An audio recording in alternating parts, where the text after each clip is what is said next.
green flag racing. Matt's getting an amazing start. Ultimate K's actually catching speed. Napping. Matt getting the jump on his teammate down the inside. Necron losing to Cuckoo on the start. Can he pressure Dina into a mistake? Dina goes too wide and extremely close for P1. And is this going to be Jedlin going down the inside? Oh, there's a bit of contact. Oh, that's a spin. And there's another safety car. Oh my god, this carnage. Jedlin and Kays are both in the pits. Fennec, Exus, and Dean are all coming in as well. It'll be very tight if he still wants to make it to the back of this pack, but in the meantime, we do have everyone out of the pit, so we're probably going to get going on this next lap.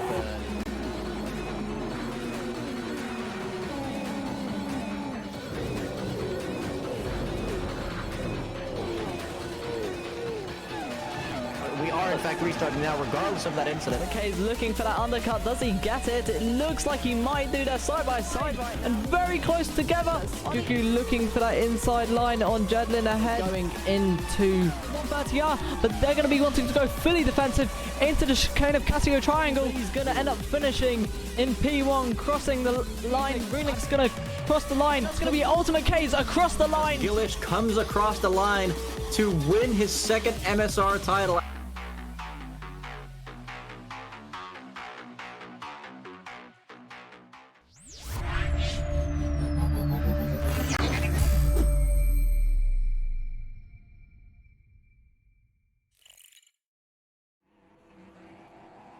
Hello viewers and welcome to round 4, the finale here at Indianapolis Motor Speedway, and as always joined by WMDR Martin.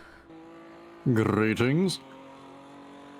And yeah, it's quite a nice track to end on, I've got to say. Indianapolis, quite iconic in the oval set, well, in the cube oval sense, but definitely one of the more iconic tracks that have been put on this calendar. Absolutely, it's definitely an iconic track in every sense of the word. It has an infield section as well, but we're not going to be using that one today. We're staying on the Knott's Oval. And we're currently watching Keza in the SpongeBob car going around in qualifying, and you're going to notice there's no other cars on track. However, everyone actually is setting their laps pretty much at the same time, and although the devs have said, according to some sources, that there should not be any slipstream glitches going on, there likely still is a bit of bugginess going on with that. So yeah, qualifying will be interesting to see who comes out on top, but this hour-plus long race will definitely be have more of an impact on the end results, I believe. Yeah, exactly, and especially with the front two. Currently, I believe, looking at the chart, it's Cow leading with the funny number of 69 points, but Andrew, on his debut season, with 65 points, 4 points behind, and Cuckoo is in third, but unfortunately I think I've heard that they won't be able to make the final race, which is really unfortunate. And Veilside 17 points behind. He's going to be hoping that Cow and Andrew crash into each other if he's going to want a chance to claim the championship win. Yeah, I believe if we have around about, 6 or 7 DNFs in the top positions, that we could still have about just as many people still in contention.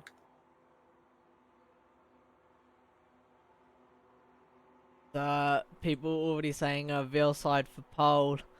I wonder how it will be, because I know that a couple people have been practicing for this track. And currently it's Svi with a minute point 220. I wonder whether people are going to be just looking to warm up their tyres for maybe the first 2 laps. Andrew scraping against the wall quite a bit there. Trouble getting under a minute at 59.9. That's impressive right there. And Cow. Could Trouble be... Oh. I was going to ask if Trouble could be on for pole, but yeah, Cow takes it. Yeah, Cow showing that, you know, he is the championship leader for a reason, but we've still got 6 minutes. Plenty of time for these tyres to warm up, and plenty of time for a lot of people to get even quicker lap times. Currently, Andrew is just within a tenth of Cal. He's going to be wanting to steal that pole because if Andrew takes the win here and Cal comes second, they would be tying on points. But I do believe, since due to some rule that I've heard, I can't actually remember what. Have a quick look. But I do believe that as much as they would, in fact, finish on the same amount of points, since Andrew would technically have more medals in the fact that they've both got a first place medal, but Andrew. Wait, we're giving out medals now? Well, you know, like a second or first, you know. But Andrew also has that second place medal, which would mean if these two were to come, if Cal was to go 1-2 with Andrew, as Jedlin getting a quicker time with 59.8. But if look at the top four though. Cal, Keza, and Andrew all separated each by 1 millisecond respectively. It's going to be incredibly close, especially a lot of drivers are going to be looking to make that extra bit of legroom to anyone behind, or just to try and overtake someone in the championship. I mean, everyone is incredibly close. I'm looking at the chart. The biggest gap between drivers is between third and second, with only 8 points between third and second. That's the biggest gap, and then it goes 5 points between Fieldside and Cuckoo or Jedlin. It's incredibly close, this field, and any single mess up could mean your race is over, and you could so easily lose so many positions in the championship standings. Yeah, although it does look like there's a little bit of wall riding going on from multiple drivers here, as Jedlin now puts it into P1. We briefly had Veilside up in that top position. I'm sure Dale out in the chat would have been really happy with that one. But yeah, still about 4 minutes left to go. People keep on improving on their laps, and it does seem that like there's a bit of a field spread from P14 onwards. Those cars not really able to keep up for now, as we see Andrew hitting the wall again and still somehow gaining time. And even though it's for P14 and 15, Fire Rock and JD are separated only by 1 millisecond again. And looking at the bets for the safety car incidents, I think someone's probably bet all their Niz money, because that is a very random amount that's being bet on 2 safety cars tonight. So I just had to quickly do something, but I'm back now. And welcome back. We're still 3 minutes left in qualifying, as Andrew, one of the championship contenders, still in P3 looking to improve, and his main rival Cow now down to P6. Yeah, the gap seemed to have got quite a bit bigger as this session's gone on, so maybe some people finding a bit of pace here and there where some other drivers aren't. All I know is Andrew right now is going to be hoping that Cow is staying in that P6 position and he can stay up in this top positions. Also, is it just me, or do you also happen to have a purple box in the top left of your screen? Purple box? Yeah, I think my Discord might be bugging out. Hold on, I'll rejoin in just a sec. Looks like you guys just have me for now, but yeah, incredibly close to the field. Currently Jedlin with a 59. Oh, I thought we were having a sound glitch there for a second. And I think Andrew, if Andrew wants to get another lap in, and warm up his tires, he's gonna have to go out as soon as physically possible. As Jedlin across the line, that might have been a banker lap.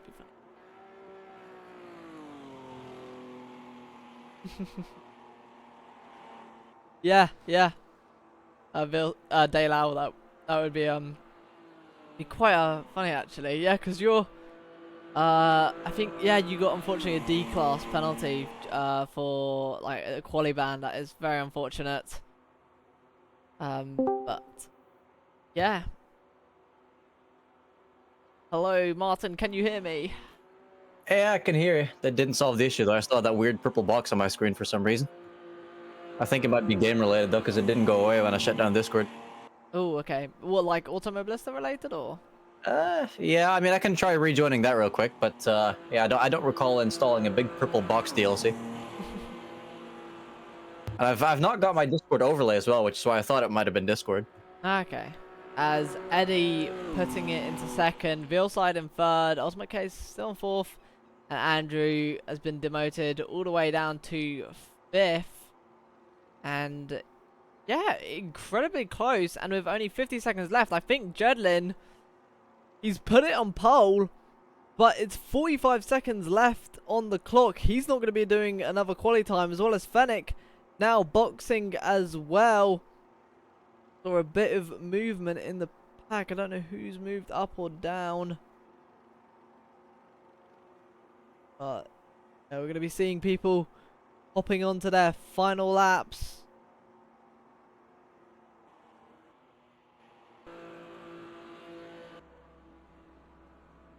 Okay, and now my overlay is working, and I don't see a purple box yet. Okay. Yeah, that is so weird. It's like a Discord issue that depends on the game to happen. That is very odd. Indeed, and looking at the timing as someone gets promoted, that's Xevious putting it in P5. From where? Where did Xevious come from? I mean, he has been one of the faster drivers this season so far. Maybe not necessarily in qualifying, but he's making a pretty good chance for a podium if he can keep it together until the end of the race. As Vealside out of nowhere on the final lap sets a 59.520 to take pole. Oh, this is interesting. It's Sorry, not letting me rejoin until the next session started. That'll probably be for the start. I mean, you join by because we go around twice. But, yeah, as Dale are saying, let's go massive Texas sandwich. I mean, Texas is known for big things, big sandwiches clearly. Because it's always bigger in Texas for some reason. But I think that is qualifying over. So it's gonna be Vealside taking pole. Jedlin in P2, Eddie in P3, Ultimate Case in P4, Xevious in P5, Andrew in P6, Wild Mammoth in P7, Trouble in P8, Cal, our current championship leader, in P9, Cuny second P10, Trickster in P11, Svi in P12, Fennec in P13, Rookie in P14, Binding in P15, Shad in P16, JD in P17, Firerock in P18, and Daylau, who wasn't able to get a qualifying lap, in P19.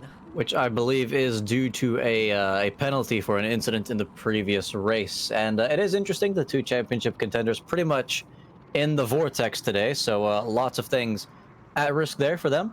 And it seems like this qualifying outcome has spurred people on to put more NIS money into a likely double safety car outcome, so I'm guessing some people think that the racing won't be very clean tonight. I mean, tensions are very high between these drivers with such little points difference between. I mean, looking at, let's put it this way. I'm looking at the chart right now as we speak, and there are about five. I'm looking at about 5 drivers, all within about 10 points of each other. And considering that in this round you get 30 points for winning, I think every point is going to count here for every single driver tonight. I completely agree with you there. And testing the cameras. Is this thing working? Indeed, Nice. indeed. Okay. All right. So we are operational once again as the drivers get their pit strategies and setups put in place. Because, of course, these guys will not make it on a singular tank of fuel. They're going to have to come in at least once. Definitely for fuel, who knows, maybe for tires or damage as well. Of course, they're gonna want to avoid coming into the pit lane as much as possible because this is a pretty long one. Now, talking about pit strategy, we heard a bit of strategy last night from someone saying that if you do your front right and your rear right, it counts as doing all the tires, just doesn't replace the left ones, which I thought was very absurd. So I wonder whether we're gonna see maybe some people change, just say like their front right or front tires, instead of trying to change all their tires, or just change their right side. Either way, it is the formation lap as we see. Well, we almost see a lot of these drivers get away. The formation is most definitely happening as lots of tire smoke there coming from the cars at the back end of the grid. Daylight getting some minor weaving in there to heat up his tires. But yeah, it's gonna be interesting. I mean, I believe the driver in question we interviewed about those tires last time said he wasn't gonna go for it. But anyone who would go with such a crazy strategy, you'd think that they probably would have tested it in some sort of session, and that they should be pretty confident about it. So we'll have to see in the interviews tonight if anyone does end up going for that, as what's going on with Fire Rock at the moment. It sounds like they can't get their car in gear. Do we have a potential gearbox issue? Oh, that is remarkable. And for the season finale as well, who's Fire Rock's teammate again? That would be Cal. So that could be significant for the constructors as well, as his revs go down to 0. Yeah, that his car's off completely. He just can't find a gear. He needs to Oh, this is painful to watch. I mean, we've seen this sort of stuff in real life before, but I think that's the first time I've ever seen a gearbox failure in sim racing. Yeah, I'm absolutely flabbergasted. As So we'll take another look from the cockpit, but not a whole lot going on in there. yeah, finally enough, you are right. And yeah, Oh, that's oh my. Firerock, I think. Oh, wait, hold on. Oh, wait a second. This car's gone completely invisible on us, and I think we're I think restarting it's the a red session. flag. The red flag. It's been I so saw someone long. going into the pit lane at the end of that formation lap, and I was about to switch the camera to them, but then the entire lobby just retired from existence. And wow, that we haven't had a red flag in this entire season, and it's Oh, weird. I just realized your intermediate screen covers the red flag thing.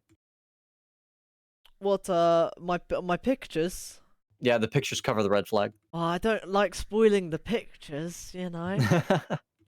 Nah, I'm sure it'll come up in a sec. No safety car, guys. Where am I? Daylight, that is not how it works. You know what? That would. I'm almost tempted to give you points for that. I'll be honest, but no, unfortunately. That counts as a safety car. No, Fanta, that counts as a red flag. There's a difference between a red flag and a safety car. Ah, safety flag, safety car, same thing, right? Oh, Oh, we actually have a few more votes now on no safety car, so some people Ooh. thinking that they've figured out a way to drive safely tonight. Looking at the, if I can bring it up, looking at the split, it looks as if a lot of people, 86% of the votes, 3 people have voted for yes there is, 2 people saying they're no, but 2 people only putting 420 points in total. They're Great not number, very guys. confident. But 2.6k NIS money going into yes there will be 2 safety cars. Now, if this was our normal challenge where it'd be only one normal prediction where we'd only have 1 safety car, I would be 100% yes. But considering the fact that we had no safety cars last race and had, how many safety cars did we had the race before that? Like 2, and then we had 6 on Daytona. We won't talk about Daytona. I think the average right now, funnily enough, I think is around 2 or 3. So Well, I think what caused there to not be any last time was just the fact that going side by side at such low speeds on that shorter track is just a little bit easier to do compared to these faster, bigger tracks. I've I've just found another lobby as well called Full Shred Ovals. that should be our name. I was already thinking that is a pretty cool name, but no, we are stuck with the MSR branding. Can't get rid of that, so gotta refresh my list. The only thing shredding tonight is going to be their front right tires. And Watch everyone get punctures now. I mean, punctures do exist in AMS. Have we ever actually gotten one in a league race? I don't know. I mean, I've never spoken to a driver who has, but I've definitely experienced.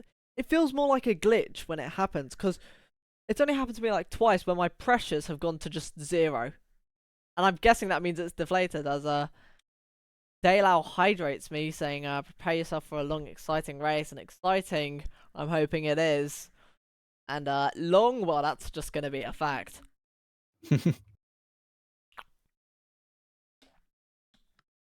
You know what I had? I had giant prawn cocktail Whatsits before the stream. Is that a good or a bad thing? Oh my god, do you not know what a wait? You know what a Whatsit is, right? What's it? Come on, you know what it, Martin? This isn't like a. I'm not British, okay? What? Okay, so for those who don't know, a Whatsit is basically a cheesy puff. Yeah, what's a cheesy puff? It's like it's just a puff of, it's like a crisp, but it's puffy, and it's in like a cube. I don't know. It's hard to. I'll show you it during the interview. It's a cheese chip shaped like the letter Q. No, it's like a It's just a line. Thank you, Trouble, for your understanding. No, they're not British. They're prawn cocktail. They're made out of British prawns. I mean, prawn, to be fair, that is a very British sounding word. Like, if I think of a British person saying it, it would be like prawn.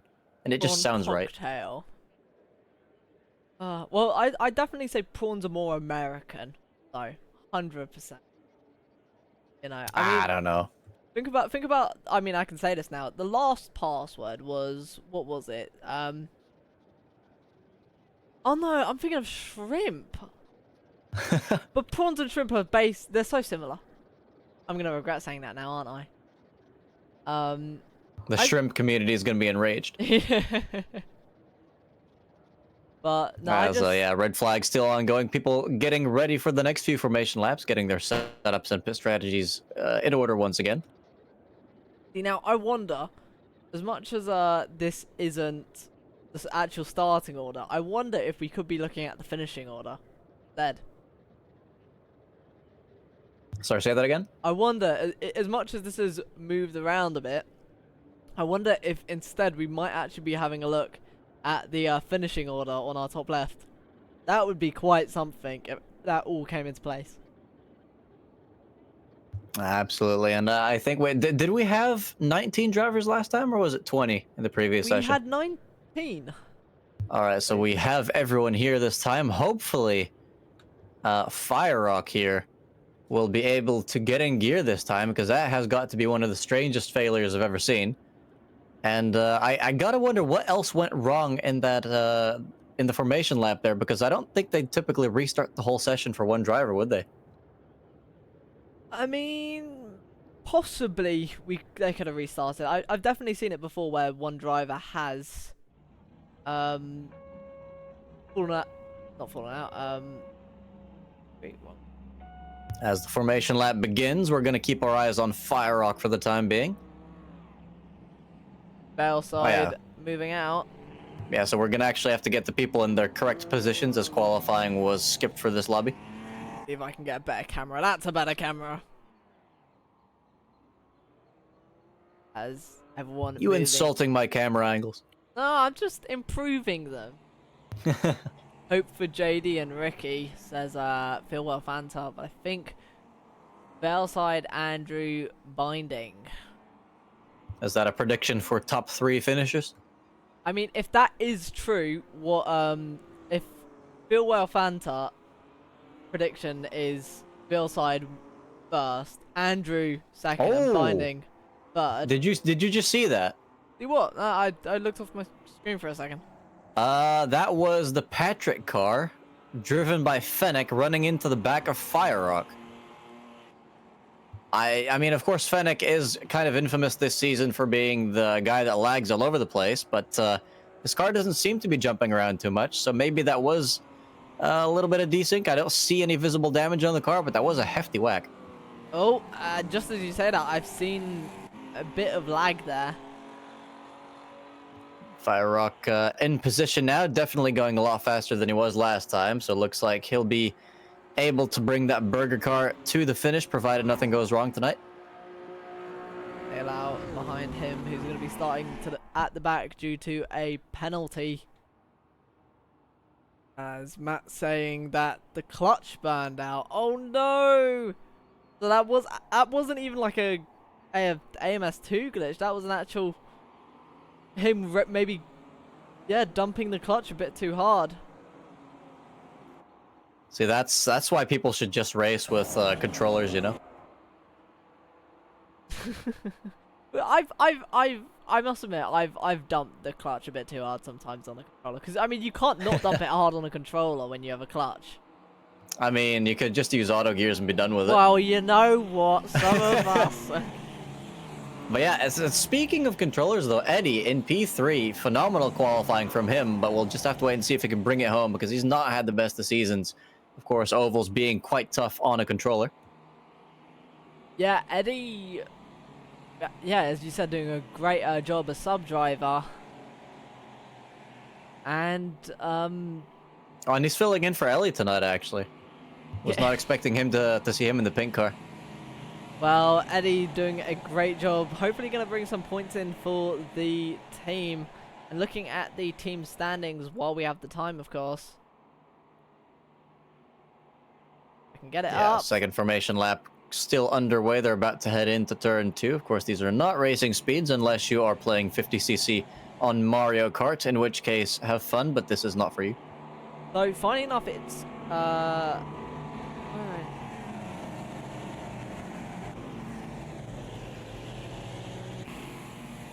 Okay.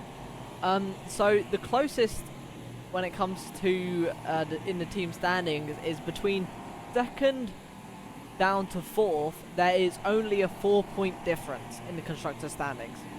That is absolutely wild, and we're just getting more news in from one of our drivers, Max, saying he could not race because his wheel broke in quali. So we've had a clutch failure and a wheel failure, all in essentially the same session. That is, I can't believe that. That is very, very unfortunate. I see a very laggy. It was. That's Fennec. Let's put the camera of shame on Fennec as he completes his second formation lap, after which we should get going with all 19 remaining drivers. Yeah, there's a minute 5, so it's going to be a 65-minute race. I swear, Fennec never actually turns the wheel. He just teleports to the left. He's strafing. But as we see all the drivers lined up for the final time this season, it's going to be Vilside to control the pack for the final race. And it's green flag racing here at Indianapolis. And Vilside getting quite the good start, but it's free wide straight away into the first corner between Ultimate K's Jedlin and Eddie. Eddie on the lower line. All drivers still keeping it good. It looks like Jedlin and Ultimate K is getting a nice exit off, but they're almost free wide again. Yeah, it's a lot of squeezing going on early in this race. I don't think they're taking it quite as carefully as they might have wanted to originally, but so far everyone survived turns 1 and 2, and Veilside already pulling a half a second gap to Keza in P2 as people behind start to shuffle into side-by-side orders there. I'm telling you right now, anyone who said there isn't going to be a safety car is going to be absolutely gritting their teeth right now, hoping that no one makes a mistake, because everyone is so incredibly close. As Eddie stuck on the outside with, I believe, Wild Mammoth on the inside. As they all fly. Wow, that's cool. That's cool, I gotta admit. That is indeed one of the nicer shots in this game. Keza now definitely in the slipstream, only 3/10 off the leader. Now we have a little bit of a look coming into turn 1, and the driver's just ahead of Eddie, and Eddie loses the back end. Still keeps it on the track though, but losing a position to Cow in the process. Yeah, Andrew as well, up into P3. As it stands, Andrew is currently winning the MSR 99 Stock Car Championship. But Cow has also been making positions up in the background, only 2 positions behind Andrew. And these two are going to be very much battling all race long. Yeah, and I'm surprised to see the entire pack still pretty much together. We don't have anyone that's really slammed into the wall too hard. It seems like these corners are fairly easy for these cars to make. So I'm actually thinking the chances of a safety car are going to be quite low tonight. Yeah, indeed, and whoever voted for no safety cars might... Oh, there was a bit of contact with the wall that looked like the car of Ricky. And now for the lead, we have Keza getting bump drafted down the inside of Valeside. That's They make Andrew, a but that's 3 wide Cal into turn on the 1. inside of Andrew. And Cal making the move up into second. Where's Cal come from? And now Valeside 3 wide again. I think he's just lost 5 positions in 2 corners, so that just goes to show how quickly the pecking order can change in a race like this. And yeah, lots of overtakes will be happening in the next hour and 2 minutes, and the final results will only become clear, I'd say, once the final chance for a safety car is really come and gone at the end. Ooh, that looks like Andrew trying to make it 3 wide, trying to take the lead, making it on his current rival for the championship lead. Yeah, it was a wonderful move. He just absolutely sent it, and then the car in the middle, giving enough space. Huh? Classic AMS2 right there. The perfect undertake from Eddie. I was not expecting to see that in the finale. I'm telling you that. It's been a while for sure. As they go 3 wide, at least I assume so. Again, now with Andrew on the outside of these 3, Keza getting a tap from Cow. Oh, there's contact. And that's between the championship rivals. He's not going to be happy with that. Look at how much speed he's lost. That's about 3 or 4 positions that he's had to ship to the drivers behind now, as Cow remains in P3, but Andrew shuffles back down the pack. Oh, and there's been an incident in the back. Only 2 cars involved, though. I don't think we're going to see a safety car for that, but it's Valeside. Valeside is in last place in the wall. Troubled the other car involved. He gets off a little bit better, but that's a disastrous start to this race for Valeside, who was leading this race in the early laps. Yeah, it's so incredibly unfortunate, especially since it's only 2 cars, so no safety car has been called out. And yeah, this pack is still making it's still incredibly close, but just missing those 2 drivers of trouble now and Valeside. Yeah, and I mean that just goes to show how easily things can completely get turned on its head, because Valeside was leading the first 2 laps. Then he dropped back down into what people like to call the vortex, and as you can see, he got punished for that harshly. As Cow now leads this race with K's around his outside. Eddie's still there in P3, although his car's been looking a little bit laggy this race, so it's going to be interesting to see if he can avoid further contact later on. But we're seeing some bump drafting now, the inside with both Jedlin and Cow. And it appears that Valeside has opted to stay out. So these cars, they are quite robust. They don't tend to take that much damage from contact, and he is opting not to pit for damage.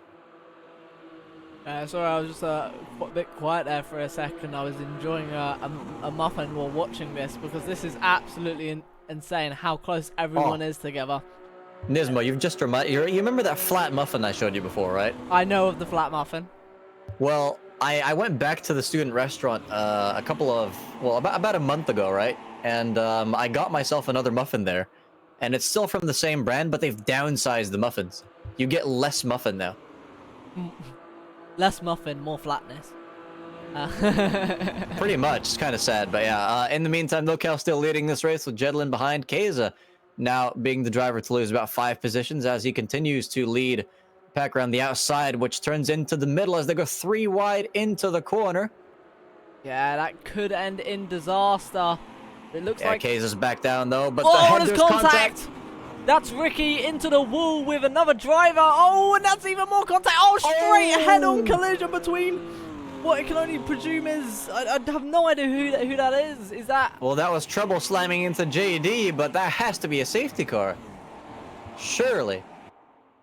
As multiple people now pitting, and the leaders have slowed down. There is our first safety car. A safety car. Oh, not that one. Now, I don't want to bring out my tinfoil hat necessarily. However, I must remark that we saw the crash take place, sort of, in the edge of the camera, and it looked like there might have been around about 2 drivers involved, and then Trouble just absolutely face first, crashing into one of the drivers that was in the wall.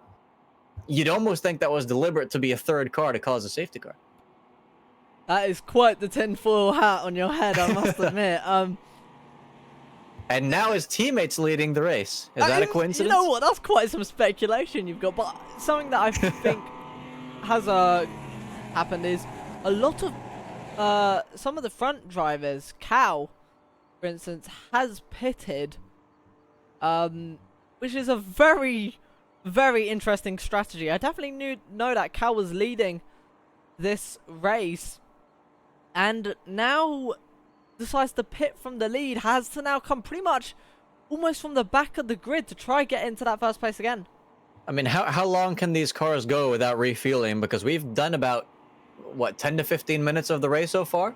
There's 58 minutes left. Can they make a full 58 minutes on a single tank of fuel? Oh, I think it's a risky strategy, but we've seen in other leagues, like when Gillis did that strategy, I'm never going to forget it, where he just saved fuel, didn't even go for a pit stop, and I think that it's possible. I won't say it isn't, it's impossible, but I definitely think there's some possibility, but I think there's going to be a lot of fuel saving in that strategy of his. He's definitely keeping his revs low, which could indicate that he was saving fuel. Although, of course, now he does have to slow down to stay. Oh, has he turned off his engine? Oh, I think we're onto something here, Nisma. I think he has pit for fuel, and he's trying everything in his power now to save as much fuel as possible and make this race with no more additional stops. You know what? As much as your tinfoil hat is big, I don't think you're wrong here. Some part of me very much thinks that you're right. You might be turning off his... Hold on, let me go into a bigger... Yeah, no, his RPMs are going almost to 0 there. Yeah, I mean, now he's definitely putting a bit of throttle into it, but I've seen, especially when he just rejoined the back of this pack and they weren't going into a corner, I think he had his engine fully turned off for a brief moment there. And now the entire grid has formed up again, so JD rejoins at the back. Veilside gaining a lot of positions due to that incident. I'm not sure if he's one of the cars that went into the pits, but he's definitely ahead of the likes of Jedlin and Cow now, so Veilside might have stayed out, actually. Hopefully he's not got any damage from that prior incident. Also, and Cow now in P15. Hello, Adriel. You're saying that you're looking for Andrew to screw up, but currently, as it stands, Andrew is on his way to win his first MSR championship, if everything stays like this. Yeah, he could be a pit stop behind on his rival, though, if Cow's strategy does end up working out. And just look at the different rev counters as well. We've got Eddie here at a steady 4,000. Xevious behind between 3 and 2. Another 4 here for binding. And as you can see, going back to Cow, well, he's actually, yeah, he's upped his revs now, so I think he's getting ready for the race start. But it definitely looks like he was saving fuel earlier. So it's going to be about to get this race underway Eddie again. to lead the way. When is he going to go? When is he going to lead the pack? And it's as late as possible. Green flag racing. Eddie followed by Xevious, followed by Binding. Ricky trying to make a move on Binding into the first corner, but even further behind Ultimate K's trying to make it on Wild Mammoth. Let's just get a quick roof cam shot here from the car at the back of the pack. JD looking at some people going too wide into the corner. Single file restart, not quite as chaotic as the double file start, so everyone behaving so far.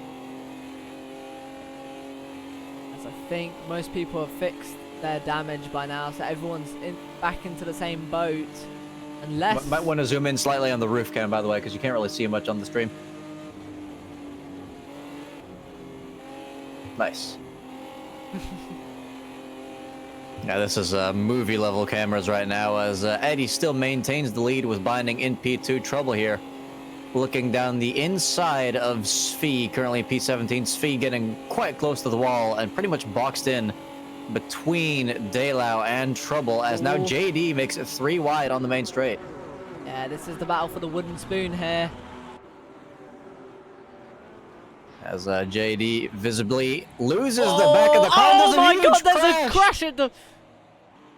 Wow, okay, that was a terrible moment to leave the onboard camera. I apologize for that, as we're definitely getting a new safety car with that one, and that means I have my money back. Damn it. Yeah, absolutely no idea what happened there, but I think JD span out trying to avoid it. I was very much not expecting 2 safety cars in that quick of time. That is for certain. And look who's involved, both Cow and Firerock at the very back of the field.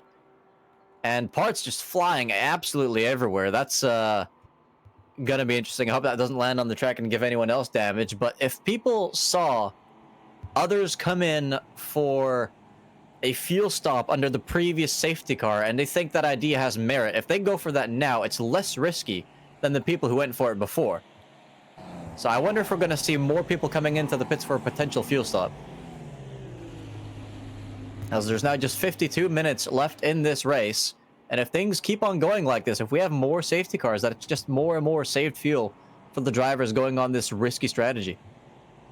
Yeah, quite precisely. I think a lot of drivers actually won't pit, but as I say that, it looks like so many drivers are pitting. That counts as a commentator's curse right there. Oh, wonderful. I wasn't actually. Somebody clip that. Okay. Is that Cow in the pit again? Cow, yeah, Cow's in the pits again. Firerock just ran over someone else's pit crew. I think that might have been Kaze's, so could be some potential lawsuits following there. JD, though, stays out. I guess he managed to avoid actually hitting people there. And Veilside now, after his earlier incident, has overtaken half the field. He's back up in P10. Eddie still leads this race, followed by Binding now with Xevious in P3. And yeah, a lot of drivers from the sharp end of the field have come into the pits. Cow among them, Kaza as well. So yeah, this is going to be very interesting to see where this goes strategy-wise. Of course, this now being less far from the end than the previous stop was. So you might think if there's another safety car that we might see everyone coming into the pits. Yeah, indeed, and I'm wondering whether this is for position. Maybe some drivers thinking that if another safety car happened in that short of time, that there's definitely going to be a safety car close towards the halfway mark where we might see some people pit, and maybe these drivers want to try and stick it out to keep that track position. I'm a little bit salty though, because after last race I didn't quite bet as much in his money as last time, so I won only 8 in his money. Well, from the current bet? Yeah, I bet 50 and I got 58 back. Yeah. I wonder who got the most from that, because there was 2.6k in the pot there. I wouldn't be surprised if Trouble was among the drivers to gain from that. Either way. And Kaza might have lost that. I think he'd probably bet for no safety car. Just goes to show that Trouble owns the conspiracy lobby around here. Would not be surprised putting it past Trouble. As I think we're going for one more lap. Eddie doing controller things. You can see his steering wheel. Well, we can now. Listen, it doesn't look that bad. Hang on. Well, it'll look a bit worse on when he starts doing that on the straights again, probably. But let's just take a look at people's revs again. Fairly consistent for the top two. Xevious quite a bit lower. Same there for Ricky. Mammoth quite high for where he's positioned. Andrew a bit lower again. Shad high. Kunisek fairly high. Trickster pretty much in the middle. Veilside same. Same for JD. Cow is low, very low again. He's turning off his car again. I'm telling you, were right. He's turning off his car. It's such a good, clever tactic. I've got to give him credit for this. Yeah, and the fact that he's still doing this, despite there being 10 fewer minutes in this race compared to last time, shows that this might still be a risky strategy if he still has to save that much fuel. He is not putting any effort into keeping those tires warm. He is keeping that engine cold. And the drivers behind Svi not doing anything of the sort. Trouble fairly low on the revs. Jedlin a little higher than that. Fennec same. Firerock fairly low. Kaza revving the crap out of that engine. And Daylau pretty much in the same ballpark as well. So not that many drivers attempting this. Yeah, a lot of drivers still staying out. And these are going to be part of the leading group. But I wonder whether any of the drivers during the safety car changed any of their tyres. Maybe to look for that extra little bit of powers. I've just realised. Maybe Daylau, because he had quite a long pit stop compared to the rest. Possibly, yeah, possibly. Wait, did you only just now put up the safety car flag? No. No, I definitely did. Well, anyway, our current championship contenders as we get ready to restart this race, Andrew is in P6 and Cal in P12. So, yeah, quite spread out at the moment. As Eddie leading the way, but Binding left and napping a bit there. Or was it Xevious? Either No, way, that was definitely Binding napping. Xevious now even getting close to the lead. He's already on the bumper of Eddie. Xevious clearly turning on some boost pressure to his car to the beginning of this lap. And now going defensive, deciding to stay away from the slipstream of Eddie's car. But Eddie thinking, I'm not having any of that. Take all the slipstream you want, my friend. And still, Binding actually getting better top speed on the inside, potentially getting bump drafted by that taxi there. As Eddie now forced to give space, they go 3 wide into turn 3. Binding having a chance at the race lead here. We saw his teammate who definitely wants the race lead to win the championship. It's going to be Binding currently as we cross the line after the safety car, who's going to be leading. It looks like they're 3 wide going into the first corner. It's going to be Wild Mammoth, Binding, and Eddie all heading towards the first corner. Does anyone bail out? It looks like Binding just bailing out as Eddie cuts over the front of him. But they're still too wide. Binding dropping to P3. Wasn't P1 after the last corner. And look who's just behind Binding now. Andrew, his championship fighting teammate, is currently right with him. So the potential there to start some formations, potentially block some rivals from slipstreaming past, could be coming soon, as they now bump draft each other around the outside of Mammoth and Eddie, but they touch. Yeah, a bit of contact. Looks like a bit of gluing there. That is very lucky. That didn't end in shambles. As even behind, it looks to be quite a bit of budging. Quite rubbing. a bit of argy-bargy, as they'd like to say, as pretty much the entire grid going too wide there, and there is quite a bit of contact with the wall. That looked like JD in the wall there for a second. Yeah, JD shipping position after position there, but he recovers. But there's no one that wants his slipstream anymore, because he has lost a lot of top speed from that one. But now, meanwhile, for the lead, Mammoth sending it down the inside of Eddie once again, Binding and Andrew just behind. Now pretty much in formation, so no one can get by. But Binding now looking for another chance to slip by the top 2. Though it seems like Eddie's pretty comfortable around that outside line for the moment. Oh, looks like there was a bit of snap of oversteer for Shad in the background. Someone also in the chat saying go Jedlin. And I mean, with how close everyone is, I think anyone can very much win this race. It's incredibly close. All it takes is one mistake from the guys ahead, and instantly anyone could be up into that first position. Yeah, welcome Pablo to the stream. We've still got 45 minutes left of this race. Jedlin currently in P15, fighting with Veilside and Dayla, definitely some of the faster drivers in this grid, but low down the field due to some pit stops, as the entire grid still within 3.2 seconds of each other. Eddie somehow still leading. It seems like this track might be a little hard to overtake on if you play your cards right. Yeah, I think that inside line is quite crucial, as I think the outside is just, it's going to be very difficult to try and move around the outside. Maybe defending around the outside possible, but I think that inside line is going to be crucial. Meanwhile, Binding has shipped a few positions now. He's back down to P5. His teammate Andrew in P3, so they've essentially swapped positions there, and Shad now between them. Yeah, it looked like almost 3 wide between Daylau, Jedlin, and some others towards the back. Quickly get an onboard shot from Fennec, currently in last place, trying to go around the outside of Fire Rock. Doesn't look like Fennec's lagging tonight. Oh, he hits the wall. Yeah, it looked like half the grid hit the wall, though. Still going to have the side draft and a bit of draft from the cars ahead. In fact, a lot of draft. It seems that he gets quite the run on Jedlin around the outside. Can he hold it? He can, but not with enough speed to stay ahead of Fire Rock, who retakes P18 on the inside. As we see someone going to the infield and rejoining mid-corner, that could be a penalty later. Oof. Oh, there's a bit of smoke, and that's trouble! That's trouble in trouble!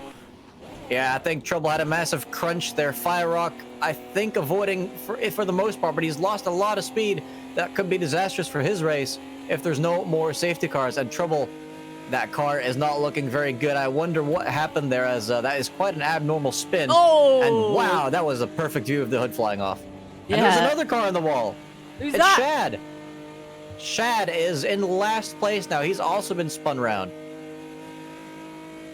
It doesn't look like too many other people, but yeah, 2 cars, 2 separate incidents, 1 lap.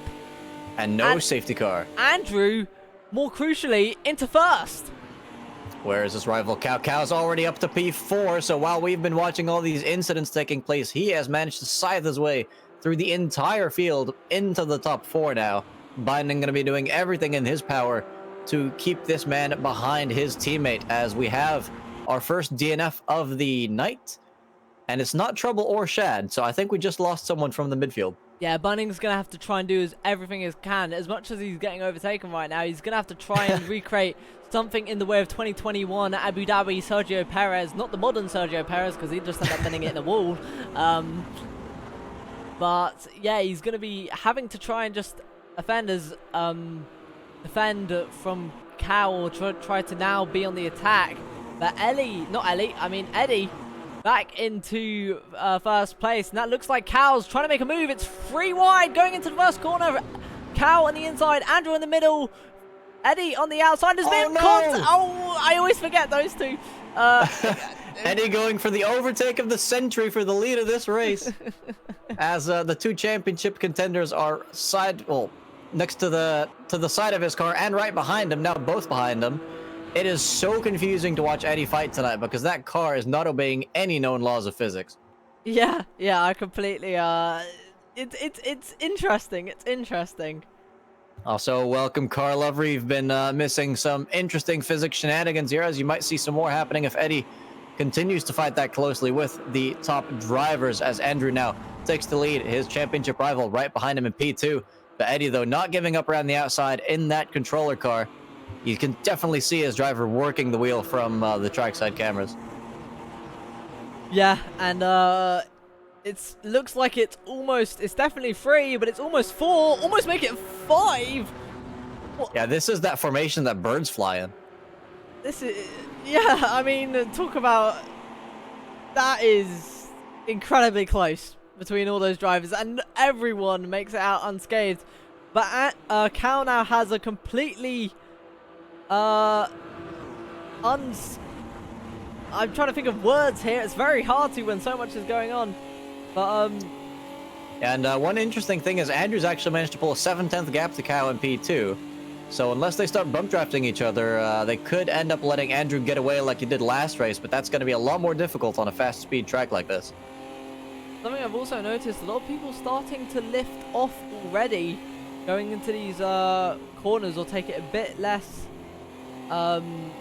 speed through these corners. But Firerock trying to carry as much through this corner. It looks like the 2 teammates ahead, JD and Ricky, are going to be doing some moves side by side to block off Firerock. Maybe just go for a battle on their own, but that's... Is that JD? JD very wide. Yeah, JD had to lift off massively there, getting quite a bit of understeer and now losing time to the pack, although I think that's still definitely close enough to recover with Slipstream. And I'll tell you who else is using that Slipstream right now. That is Cow in second place, already decimating that almost 1 second gap to the leader. This is now looking down the inside together with both Eddie and Keza, who makes a return to the sharp end of the field. As we once again watch the glitchy Eddie and Andrew, the desync between them, not helping us commentate, that's for certain. But Andrew losing that 7/10 gap, and Cow instantly passing and making the move, but still in Andrew's slipstream. Are we going to see a retaliation from Andrew? Yeah, he's got a long race ahead of him still, about 40 minutes left to go as he has another Eddie moment. The Eddie moment is the perfect way to describe. Oh no, not this camera! No, don't make it worse. Oh God. As an interesting move for the lead, Andrew does. We're getting the best clips from the final stream of the season here tonight. Oh boy. As Keza now looking to make it 3 wide coming into the next corner. The 2 championship contenders together on the outside line. Very close. The squeeze once again happening, but it looks like Cal doesn't have the same problem that Andrew has with the desync, so he gets pushed a bit wide. and doesn't lose one, doesn't lose two, but loses 3 positions in the process, putting him down to 6th place. Yeah, on board with Cow now. You can see he's got 5 drivers ahead of him, which is almost a third of the field at this point. Drivers ahead being Speed, Binding, Eddie, Andrew, and Keza. Keza now taking the lead from Andrew, and Eddie trying to follow him through. And that's actually Veilside now going down the inside of Cow as well. So Cow biding his time here, maybe realizing he has to save a bit more fuel to make it to the end of this race without any additional stops. And currently still P1 through 16 separated by just 2.8 seconds. Only 2 drivers currently not part of this pack, them being Trouble and Shad. And I think Shad might be catching Trouble soon. The gap between them only 5 seconds. Yeah, possibly, and if they do catch, they definitely don't want to be battling. They want to be working together like this massive pack is. Well, I wouldn't say working together, forced together. Like a marshmallow on a small... Wait, no, that's oh, that was another hood flying there. Yeah, lands right in the track. Oh, that's Cow forced up against the wall. That was Cow's hood. Cow potentially trying some weight reduction there, hoping that a lighter car will spend less fuel in the rest of this race. And you'd hope he doesn't have any actual damage, because that would be pretty bad for his fuel efficiency. Carla was saying an Indy car league would be fun. Funny enough, we've had one! Oh my god, and that's Ultimate K's off into the wall! K's get onto my clicker, dang it. Oh, there we go. Yeah, he's not looking too happy after that one. Not sure if he made any contact. It was a little tough to see from that distance, but he definitely lost the rear end of that car and speared into the wall. And I'll tell you one person who won't mind seeing that, that is Trouble, as he now has a chance of racing someone once again. Meanwhile, though, the fight for the lead continues on as there's more car parts flying into the air. Yeah, it's incredibly close still all around. Only 3 drivers now at the pack, as Andrew's still battling. Going around the first corner with Eddie. We've seen a bit of desync between them, but it doesn't look like that's going to come into account. And Cow seemingly not quite with this leading pack. He's busy fighting with the likes of Mammoth, Veilside, and Fennec at the moment. Yeah, really and Daylau, apologies. Yeah, really squished up between that pack. I've got to say, the Texas Rangers cars doing a great job at recovery here tonight. Daylau starting in last place, now up into 5th, and Veilside got into that incident at the start and has made his way back up into 8th position.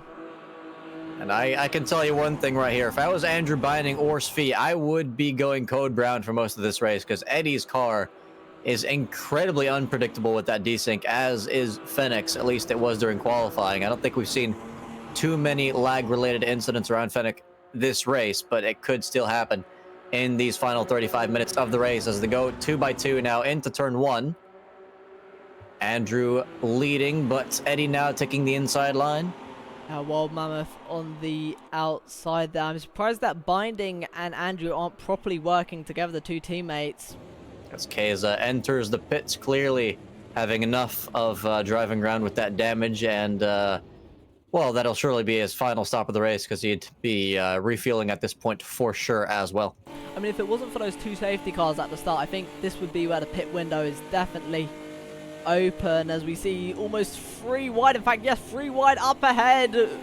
3 of the cars drifting through that corner. I'm surprised that no one ended up getting whacked off track there. Yeah, that was quite the slide from that taxi driver on the inside. Of course, Mammoth and Speed driving side by side, the 2 teammates. Bit of contact between drivers on the wall. And it's interesting to see 4 of the top 5 positions being held by teammates. You have Andrew and Binding and Mammoth and Svi. So team strategies could be at play there, as I think Cow gets tapped from the rear by Daylau. He's not going to be happy with that one. Yeah, that looked very much like a push to pass, at least from our standpoint on watching. And look Cow, how much he's lost. That's 3 positions from 1 small tap. Yeah, I think there might be a steward's inquiry about that one. And I think, yeah, Cow's... He was fighting up the top. This is for the championship win, and he needs to now make 9 places up if he wants to any chance in winning the championship against Andrew. I mean, we've seen it's possible to make up positions quite easily around a track like this. as he's scythed his way through the field once before. But you definitely figure he'd want to be in the front where the risks, although Eddie is there with a laggy car, would be fewer than while you're in the vortex in the middle of the pack, as Andrew does opt to continue his fight with both Eddie and his teammate for the lead. And the two packs now converging again. Trouble, meanwhile, leaving the pits now. Where is he going to be compared to Keza? Keza now coming around the final corner. Could be close. I think Trouble has quite the distance between, but he's not going to be on the banked angle. So, in fact, I think Ultimate K's might just be able to take him on the pit. You can see the green car on the inside. It's actually closer with Shad, it seems, but they're not on the same lap. So I think Keza is going to come out a little bit behind as long as Trouble manages to not spin out, which he almost doesn't. Yeah, properly pushing the car there to stay ahead. So yeah, these three drivers all not part of the main pack and on different laps now as well, though Keza and Trouble are fighting each other for position. Shad is a lap ahead of the duo. The fight for P1 continues with the same suspects as before, and it gets a little bit hairy just behind them. Looked like almost 4 wide, definitely 3 wide there. And yeah, Daylau and Veilside probably going to be wanting to work together, and this pack has just got absolutely closer, and Firerock as well, part of this. And I wonder, might there be strategies now between his teammates to try and push Cal up into those higher positions to try and get that championship battle back underway? I mean, you'd certainly hope he doesn't have too much damage at this point, because he is not making up any positions yet, dropping down to P11 now. So I think they go 3 wide. The leaders. Oh, that's a constant contact. Spin. That looks like, is that Veilside? I think that might be Daylau. Off, and Xavius trying to hold the brakes. That's Fee. That's definitely going to be another safety car for sure. And we see the leaders coming into the pit, so I think there's not going to be many people staying out now. Everyone's going to want to come in for fuel. It's a very busy pit lane right now.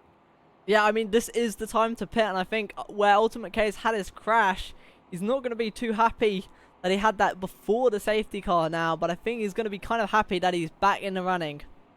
Oh, absolutely. I think pretty much everyone aside from Andrew and Binding, and maybe even Eddie, are going to be happy about this safety car because, yeah, those three were doing their own thing in the front, and the other drivers currently, well, poised to be in a fight for the lead, did seem to be struggling and or recovering from earlier incidents. So, yeah, this completely resets the fight for the lead of this race and for the lead of the championship, as whatever Cal was struggling with down in P11, he is now in the pits with the rest of them, and I think it's going to be full beans for absolutely everyone now to the line. We're not going to be seeing any more fuel saving whatsoever. And that is also quite interesting, is the fact that there is one driver, though, who hasn't made a pit stop yet, and I believe that's Fennec, who is currently leading the race. I'm not sure what the mentality behind not pitting for this safety car is, because, I mean, did he pit under the earlier ones? I don't think he did. No, I don't think so, as we see the back markers making their way past the leader to try and get onto the current lap. Led by Trouble, followed by Ultimate K's, and I believe that, is that Shad, or is that, I think that is Shad, yeah, Shad, at the back of the back markers. And this is going to put both Keza and Trouble on the same lap as the leaders again, and yeah, you mentioned Shad, he's now in last place, so he's gone to the pits as well. And, of course, now with more drivers being part of the main pack, we could end up spiraling into more safety cars. So this fight for the lead is far from over, I'd say. A lot of people have a chance to win this. These faster tracks being more dangerous and more unpredictable. As Fennec leads the field currently, followed by Mammoth in P2. Jedlin now, one of our fan favorites tonight, in P3 with Cow somehow coming out ahead of Andrew in the pits. Carl was saying, Guido, it's time. Beat stop. And I think someone's going to wish that Guido was on their team. And Cal has come out in P4. Yeah, as I mentioned, right ahead of Andrew somehow. So that's a surprising pit stop there. Maybe Cal got some things in order during his previous pit stop and didn't need as long a stop as Andrew, who'd stayed out until now. I mean, yeah, I know you said. I'm still trying to process it. I was still trying to I'm like, how's he done this? That's some really good strategy. So looks like we meant. Is he still saving fuel? Yeah, that is. Are you still saving fuel? How? I mean, he's definitely saving more than Andrew behind him. Did this man not pit for extra fuel in the final stop? If he runs out of fuel at the end of the race, that is going to be the biggest fumble I've ever seen. Yeah. I mean, he's done really good for his first ever championship debut, and you know, I think this is probably one of the best debuts I think I've ever seen from any driver in MSR. Oh, absolutely! It's been very impressive from the pair of them to have two rookies come in, and not necessarily be completely dominating either. We have multiple drivers that are bringing the fight to these guys. But they've just been consistently out in the front this season, albeit it has been a short season, but still. And I'm definitely looking forward to seeing what these two guys and the other newcomers can do in the next road cars that we end up racing. As I believe we are getting ready for the restart now, with Fennec leading the pack. Yeah, Fennec still, I believe, needing to do a pit stop, but hasn't pitted as it is. So Fennec leading the way. And I believe he's gone very early. Green flag racing. Fennec leading Mammoth, leading Jedlin, leading Cal, leading Andrew to 2 in the championship fight. And straight away, it's Eddie going down the inside of a Fire Rock. Yeah, it looks like some drivers caught sleeping there. You don't want to get caught side by side at a restart. That is definitely not the most optimal way to start it, as we do see. I think that is Ricky trying to cover off Xevious, who is now having a look down the inside on the main straight, but not enough speed to pull off any sort of moves. Let's focus on the lead, though, as Mammoth now takes it from Fennec. Yeah, Fennec not having that pit stop might be on worse tyres compared to literally the rest of the grid. Unless he has pitted, but I cannot recall it, so it's going to be Mammoth. Oh, and now, look at the field split. The main group is split up into two cars, and there's a massive crash at the back. I wouldn't be surprised if that was a safety car. There were quite some cars involved, it seemed. As we're seeing some brake lights there, is it a safety car? Yeah, I believe it is. Another safety car has been called. This is going to be a busy Thursday. Now, I saw that car lover put the words boogity boogity boogie and the green flags wave, and we are back in the racing. I'm now going to say that for the next... But when we go green flag racing next, I'm gonna say that entire phrase, car lover, okay? By the way, this is just Daytona all over again. Yeah, I mean, how many? We have 4 safety cars. At the very least, at this point, yeah. Do I hear a fifth? This time, Eddie, Xevious, and I believe Ricky, the main. I won't say culprits because we don't know who caused it, but definitely the stars of that one. Oh my God! I got really scared there for a second. Oh yeah, see the stream definitely froze up for a brief moment there. Yeah, that was. I mean, it seemed like Wi-Fi because everything stopped moving. So I'm hoping it's not computer issues. Wi-Fi better. Not do that. There's everyone head round. I think we might be actually green. Are we green flag racing this lap? No, there's no way. No. But no one coming into the pits though. That is remarkable stuff, because that was a pretty hefty whack into the wall. And I mean, I'm sure there's going to be some drivers that are a little frustrated that there's going to be an extra lap under safety car conditions, because nobody ended up coming into the pits. Now, I am very, very, in fact, I am actually sorry because I've just realized something, because I was meant to do this, and that someone did follow, get 8. I'm actually like 12 minutes late to that, so I do apologize. Thanks for the follow, man.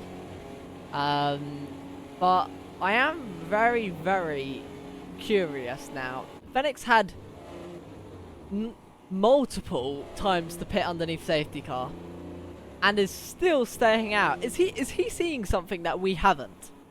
Or have we just missed an earlier pit stop? I'm really not sure at this point. But yeah, he stays in P2, weaving as much as he wants there, as Cow continues to save fuel in the strangest of ways. With just 23 minutes now left in this race, unfortunately, we can't quite see his fuel levels as a spectator, but it's probably a bit less than his rivals if he's been saving that much fuel. Although now you can see the revs going higher, he's preparing for the restart. And some drivers that have had a bit of a torrid second half of this race are Eddie and Kaysa, still fairly far towards the back of the field, not to mention Xevious as well. So those drivers you're going to want to look out for, because they will want to be aggressive in these final 20 minutes. So it's going to be Wild Mammoth leading the way, followed by Fennec, Jedlin, and then the two championship contenders, Andrew and Cal. And we're going to go again for the second time. Only 12 minutes left until a safety car can't, in fact, be called out. So make the most of it now while you can. Did you say the boogity boogity line? Boogity, God damn it! I mean, the green flag thing's still here, so boogity boogity boogity! The green flag's wave, and we're back in the race! As Warmouth leads Fennec, Jedling, Andrew, and then Cal seems like there's weaving down the back straight. The drivers wanting to hop into that slipstream. This has gone from the two-car battle back in, two-pack. There we go, found the word. Two-pack is back again? A one-pack battle to a two-pack battle. No, hold on, no, I've messed it up again. Either way, Cal is looking for a move on Jedlin, and Andrew is very much side by side as they cross the line.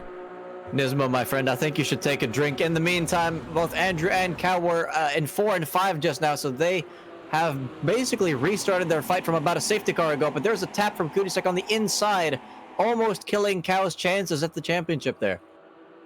Yeah, incredibly close. That actually almost took out Andrew and Binding at the same time, so that would have been, funny enough, another safety car, as Fennec has somehow regained the lead. I think people are even more aggressive now after this restart. Even some teammates forcing each other almost into the grass there as they go 3 wide a bit further down the field. But in the meantime, Fennec somehow still leading this race with Andrew Mammoth right behind Cal. Not too far behind them, still hoodless. But who knows how much weight he's saving there with that body kit strategy, as quickly taking another look at the back end of the field. Xevious not being able to make up any ground after the restart. Kaysa up into P11 now, with Eddie up into P14. So those two having gained at least a few spots so far, as Fennec continues to lead, and it's 3 wide behind. Yeah, extremely close on this lap. Doesn't look like a safety car's come out yet. I'm going to regret that. Give it 2 seconds, as yeah, incredibly close between all of these drivers as they head onto the back straight with 20 minutes remaining.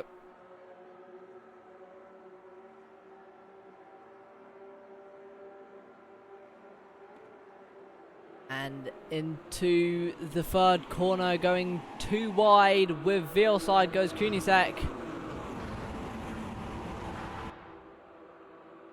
Yeah, I tried to bend that butt myself, but Twitch did not seem to be cooperating there. It's okay, I got him. That's why we both went a bit silent. I was trying to figure out how to. But yeah, Fennec still leading the way, followed by Wild Mammoth. Then the two teammates, Binding looking for a move down the inside, but is covered off. Actually, no, that was Andrew. Is covered off by Wild Mammoth, and it looks like the Peaky Blunders are trying to bring the battle to. I gotta find the team name. I'm sorry, guys. To the bump. Oh yeah, of course, the bump draft boys. Yeah, definitely plenty of bump drafting going on tonight, and bumping as well, as we see Andrew now trying to go for the lead yet again down the inside of Fennec. His rival Cow still down in P6, biding his time, as the entire grid still within 2.6 seconds. So we're reaching the final moments of the race during which a safety car can be called. So if there's any more that are going to come, it's got to be soon. Definitely not a hint. Yeah, as Andrew leads the pack, followed by Fennec, Mammoth, and Jedlin now in P4. Jedlin having a good second half of this race. Cow still NP6 staying there consistently. He seems to be bridging the gap between the two packs that are forming as Binding smacks into the wall, loses some pace there, and 3 wide after rejoining the track. That's very... Oh, there's contact! That looks like Firerock in the background. Oh, that looks like Xevious or Kunisek. That's Xevious up into the air, followed by, I believe, Shad as well. And that's got to be a safety car. Absolutely, and you can add that one to the curse list tonight. I believe that puts us at 2 curses so far. Oh, and there's more people off! Oh yes, there are. So even after that incident, it seems more drivers got involved in a crash, Svi and Ricky being among them. Surprising stuff there, but the front guy is definitely having slowed down now for yet another safety car. Just 17 minutes left to go. If Fennec doesn't come in now, he's got to have enough fuel. Are we going to see him pit? Stays out. That is some risque business, I gotta admit. And yeah, we pretty much just have one driver coming into the pit so far. It is Ricky. Are any of the drivers from the earlier incident coming in as well? It does seem like it, but one of them stays out, and that is Shad. Shad not pitting with, well, under what could potentially be the final safety car, though. Xevious and Firerock both coming in. And Xevious, after this one, he's really going to escape the lower echelons soon, because it is not his happy hunting ground. He keeps on getting involved in more incidents back there. Yeah, for those who don't know, in the last 10 minutes of a race, a safety car cannot be called. And you can see in the top left, the time is ticking down with 6 minutes 40 left to call a safety car. So, if there are any further incidents from now on, this could be very much it for some drivers' race. So they're going to have to be extra careful, or maybe, if they want to go for those extra points, extra aggressive. You know, since the safety car can't be called in the final 10 minutes, I wonder if someone were to call a safety car, even though it can't actually be called into action, would they still be liable for a false safety car call-out? Well, I think that most people have read the rules. They know that a safety car can't be called out in the last 10 minutes. But I think if someone were to, I think due to the fact there are quite a bit of staff members in the chat, I think they will be like, no, it's not, no. They'll be like, I mean, you say everyone's read the rules. I am convinced that some people have only read about 5 lines of the rules. But yeah, no, the racing in general has been quite good. So I'm glad to see people keeping it generally clean as we're about to hopefully reform the grid with Firerock here almost getting lapped. So that was a pretty lengthy pit stop. But if things continue as they did for the previous restarts, we probably will be seeing the grid entirely reformed for the next potentially final restart. Something I've definitely got to mention as well is the fact that Cal is now, was P6 last time we saw him, but is now P4. And, I mean, Andrew's only got 2 cars beneath him. We know how much power Cal has. And if Cal comes second in this race, he will lose. He might be ahead right now in the championship, but if Cal comes in second place, he will lose. They'll be on the same amount of points, but due to the fact that they both have the same amount of first places, but Andrew has a second place finish and Cal does not, Andrew would win the championship. So Cal is very much, he's not looking for third, he's not looking for second. No, I think Cal is going to take every moment he can to try and get into that first place position. Apparently I've been pressing the wrong button for push to talk. I was going to ask, what about the fastest lap? Is that a put? Hold on, hold the phone, hold on. Have you just... Yes, you do get a point for... Wait, do you? Hold on. You do, okay. So, okay, this has got really... Okay. So if... Oh, okay, you got me. So if Cal comes second and gets fastest lap, then Cal will win the championship. If he does... So basically, for Cal to win, he needs to either come second place with fastest lap. And hold on, does he have No, he doesn't have fastest lap. That's I think Veilside. Veilside might currently have it.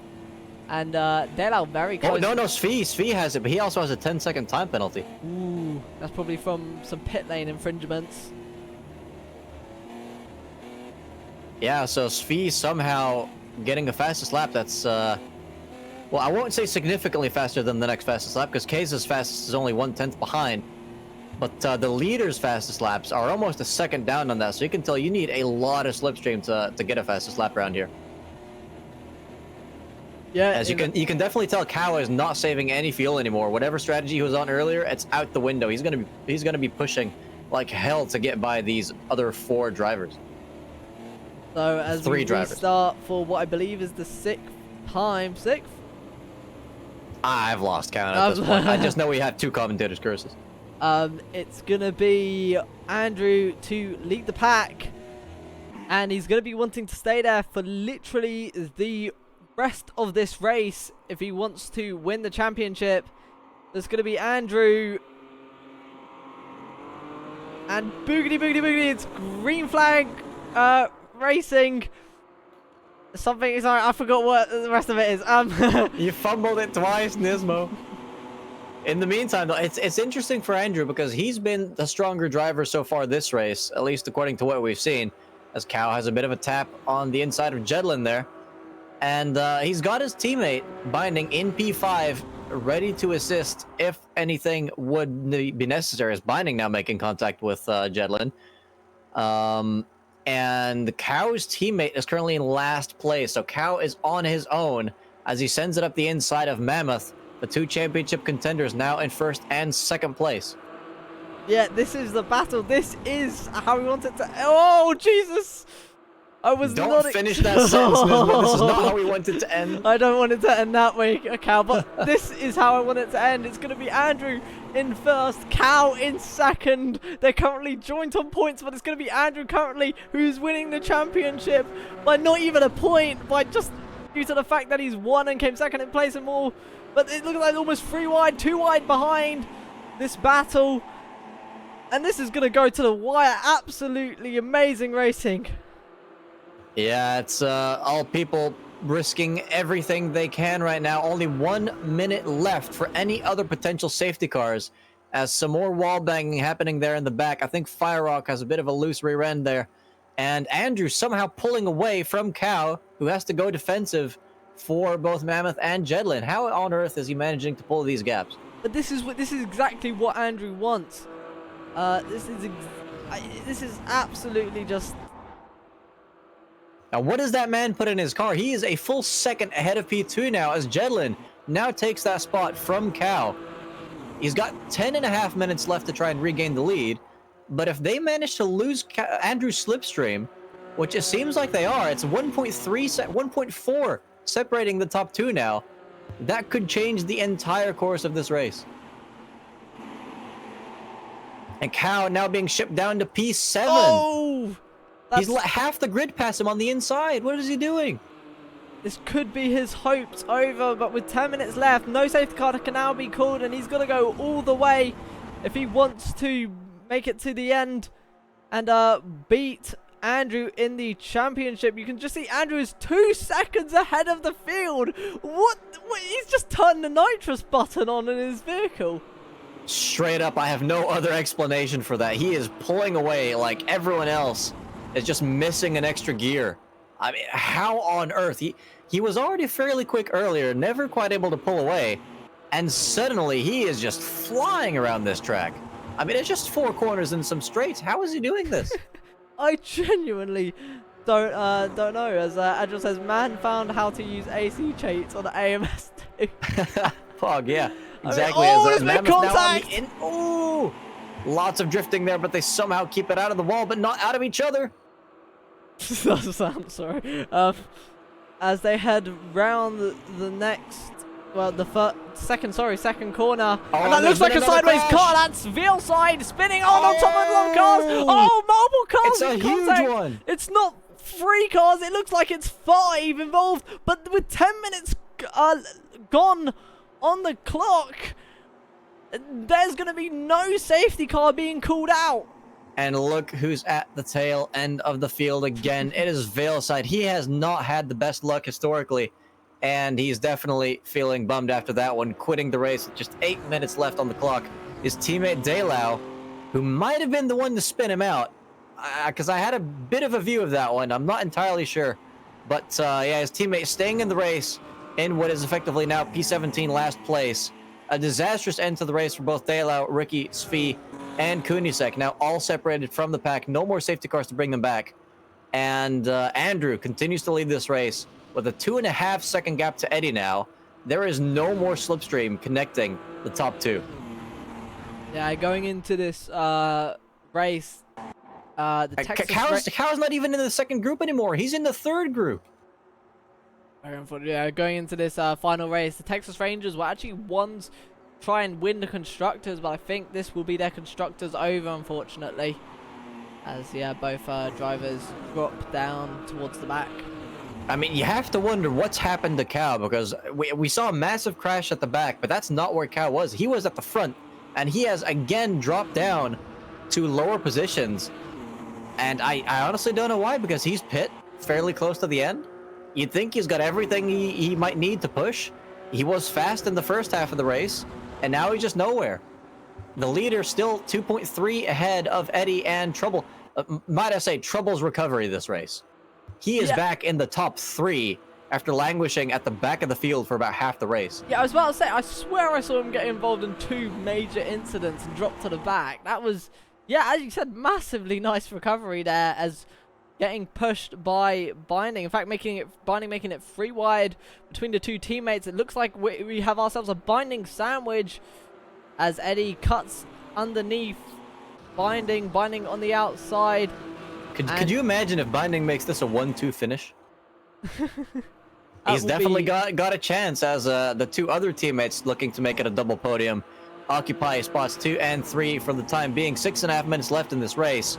Cow, he's dropped 7 seconds off the lead. It's his championship over, unless Andrew has a catastrophic failure, but he's pulling away even more now. 3 full seconds ahead of Trouble in P2. So once again, he somehow manages to pull away. He did the same thing in the last race, although it was a bit more understandable there due to the conditions and the track being so small. But he's setting personal best sectors now and everything. Yeah, without slipstream as well. That is quite remarkable. Yeah, I mean, it's probably still not quite going to be enough for fastest lap, as we can quickly double check on that. As best as a 59.7, which is appalling if you look at the fastest laps of the other drivers, but it is in fact his most recent lap, so he is going as fast as he can right now. Ultimate K's actually doing a 59.1. Yeah, but he's also dropped off of that lead pack, so he is not in contention for a podium, as Trouble has shipped a few positions, and K's teammate Fennec is still in the running for a podium. But yeah, that mid-pack has just fallen apart, as Binding now 4.4 seconds off of Andrew. They have squabbled a lot of, well, they've been squabbling a lot now. They're actively losing extra time to the leader, but I'm sure they're doing so because they know there is no chance of catching him anymore. P2 is the most they can go home with tonight, with just 5 minutes left in this race. Binding leading that first pack after the lead. Yeah, 5 minutes left, and it's a 1-2 for the bump draft boys. And they're the ones, it appears like they're being the ones bump drafted as no! There's 2 cars go off that look like Jedlin and Trouble. Yeah, but that was Eddie causing that. I have to wonder, was that more desync, or did Eddie straight up just squeeze Jedlin to the side of the track and causing his own teammate to fly off the track in the process? That could end Trouble's hopes for a podium here.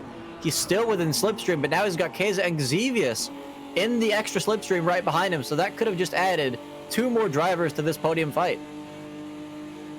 With Andrew now 5.3 seconds away from P2, his lead only increasing as time goes on. 4 minutes now left in this race as Xevious and Keza get closer and closer, and I think we're seeing some more position changes in the second pack, but these guys are continuing to drop back. Cow now down in P11, and Dale out having a very late pit stop. There must be some sort of damage on Cow's car. I mean, he's just dropped position after position after position. Or maybe he's saving fuel. I don't. You Well, know, I can it's check his revs real quick, but he wasn't saving any fuel under the last safety car, so I doubt it's that. We have someone in the comments theorizing it might be engine overheating due to the lack of a hood, but you would think that that'd be a cosmetic thing, because he's probably fixed the damage in his pit stops. As Xavius goes into the wall a bit there. And just taking a look at Cal's revs here, they seem to be exactly the same as those around him, so he's probably not saving fuel at the stage of the race.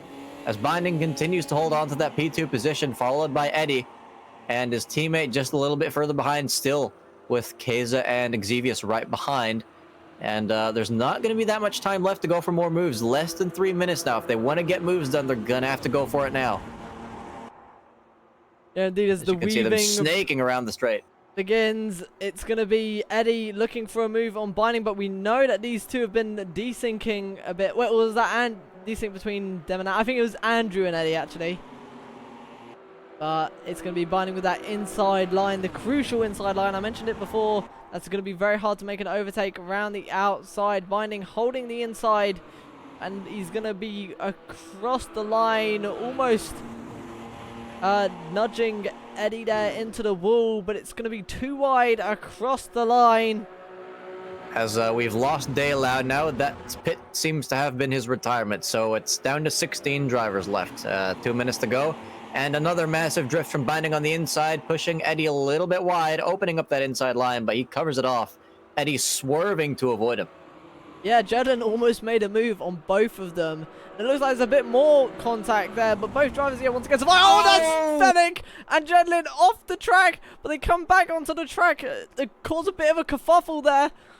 Yeah, that's definitely a good word for it, as, yeah, I would not envy being trouble right now. First getting forced off the track, and now almost being victim to an unsafe rejoin, so he is having a very stressful final few laps, as there's now only a minute and a half left for this final, well, these two podium position fights, because Andrew has pretty much got the win. You can see how far he is. Look at the difference.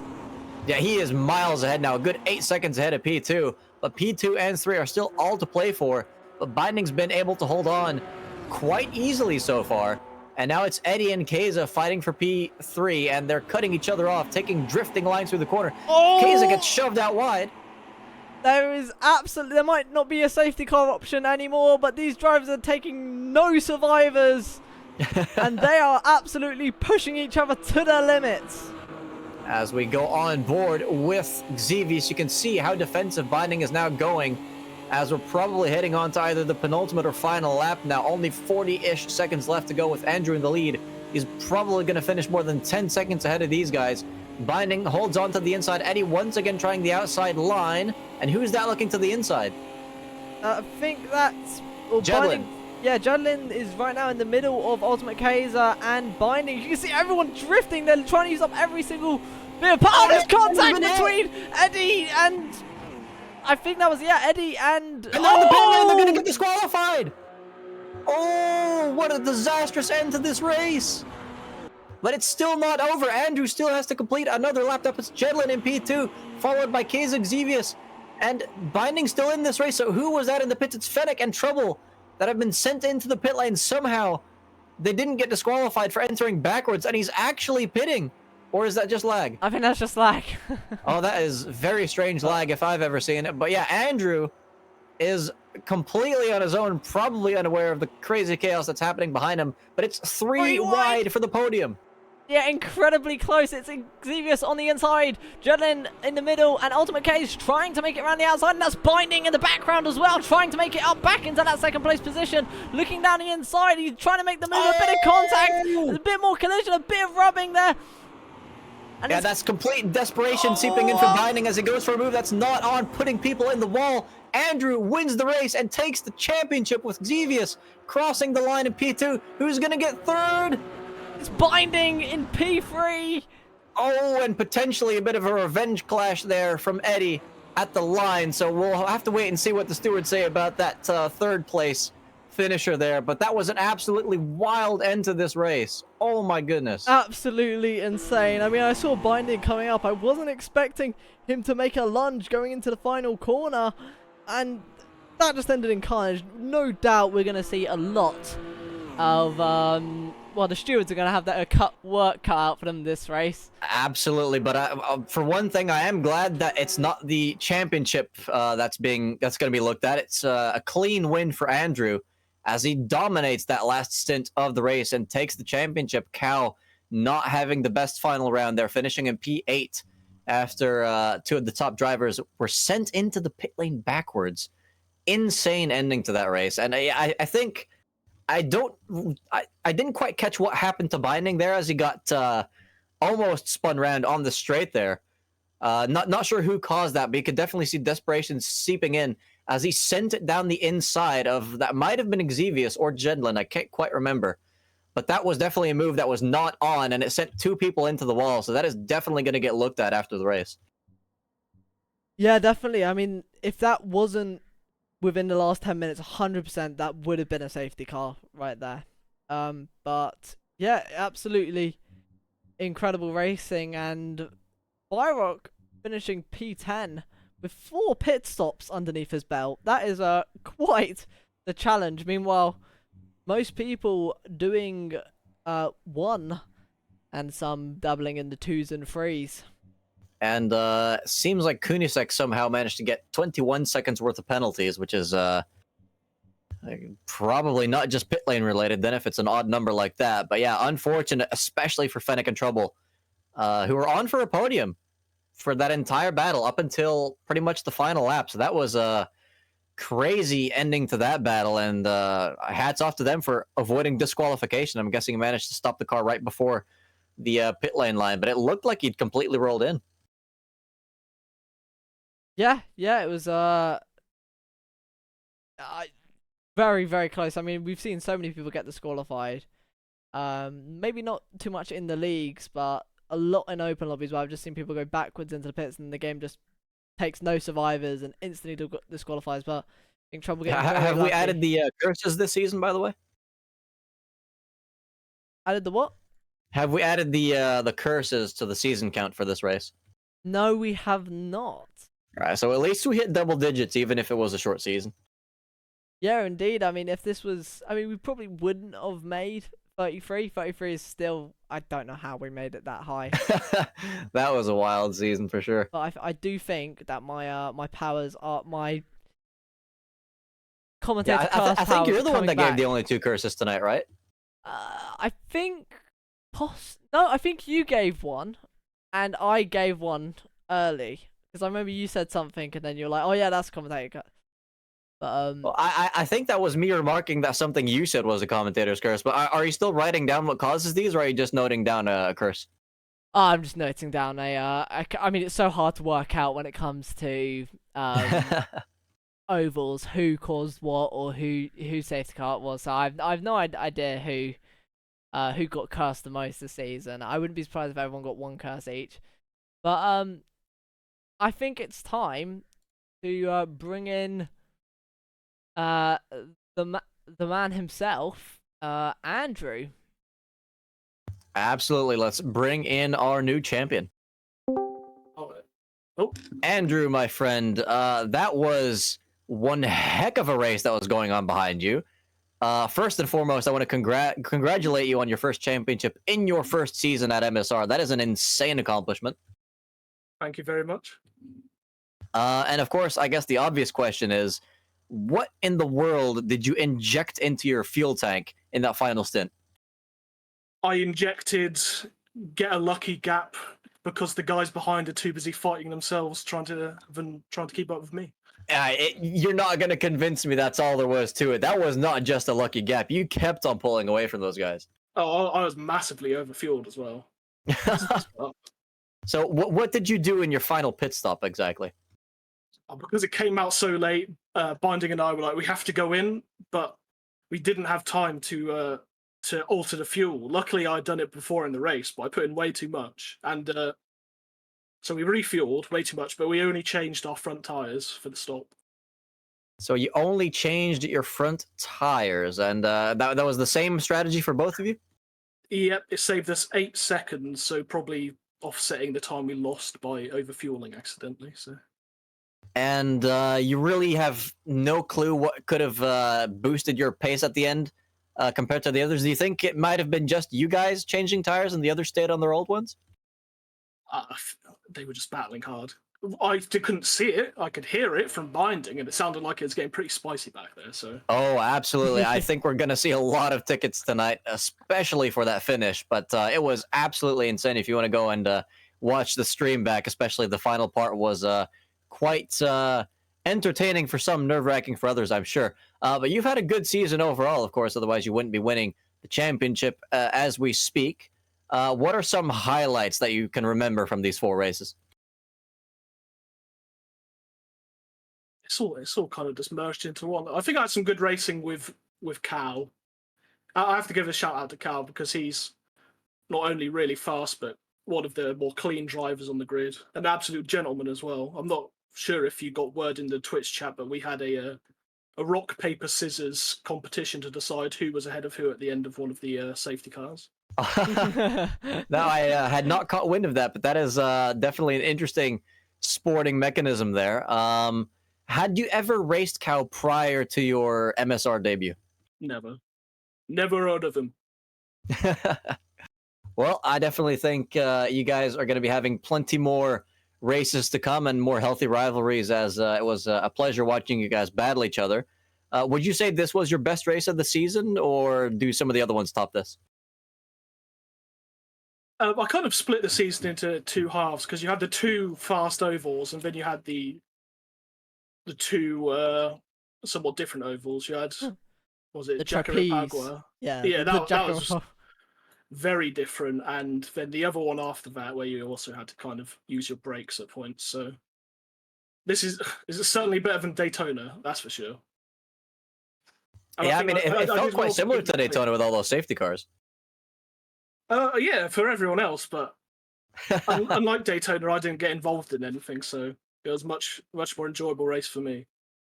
It was only like Daytona for those other peasants, Andrew said from his lofty P1 position.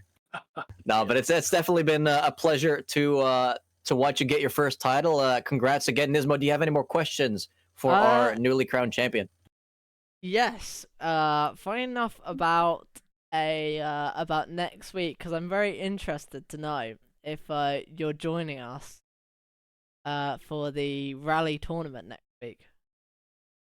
I mean, I would, but I don't have the DLC, and I'm not forking out the money for it, so I'll just have to cheer on Biding from the Twitch chat. Oh, okay. We'll definitely look forward to having you in the chat. Of course, we appreciate all the viewers, drivers, and commentators that we have around here. I do have one more question for you myself, Andrew, and that is, do you have any wishes for next season? And that could be anything from cars to tracks, potential rule changes, whatever you could think of. LMDH, please. Oh. Around ovals? What is wrong with you, sir? Many things that should probably stay unanswered. But Andrew, thank you very much for coming on. Congrats on the win and the title. And yeah, hopefully you'll remember this one for many years to come. Oh, and thank you for commentating, and shout out to Adrian, the best Albanian. Speak to you later, boys. All right, speak to you later. All right, now Cow didn't quite finish on the podium, but he did finish P2 in the standings, so I feel like we should bring him in out of respect. All right, I mean, he's streaming, but better early to take him from the stream than to do it later. So let's bring him in. Exactly. Cow, sorry for interrupting your stream there in the Ready for Interview chat. You were fighting for the title tonight. Unfortunately, it wasn't yours to be this time, but you still finished P2 in your debut season, which is an incredible achievement. Can you tell us about your season so far?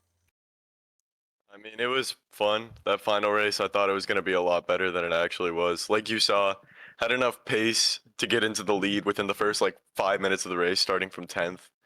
But, Andrew had good pace as well, so it was going to be probably a 1-2, or we'd both be up there. And then, after pitting, Jedlin turns across me on the straight, causing one of the safety cars, so I'm definitely filing a ticket for that.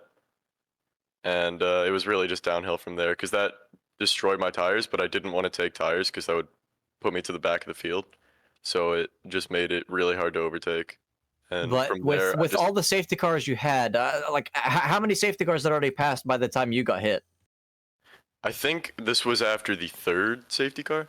So we had the one more that was uh, like I had already pit for tires beforehand, so I wasn't too worried.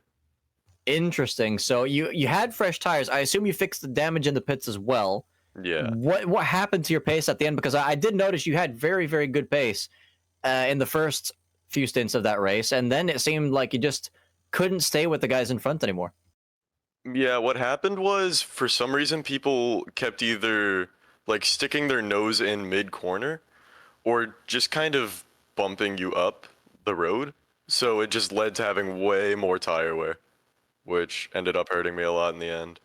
Because I mean, I don't understand why people were driving so aggressively. Because if you stick your nose while you're turning into a rouge, right, you're gonna get like banned.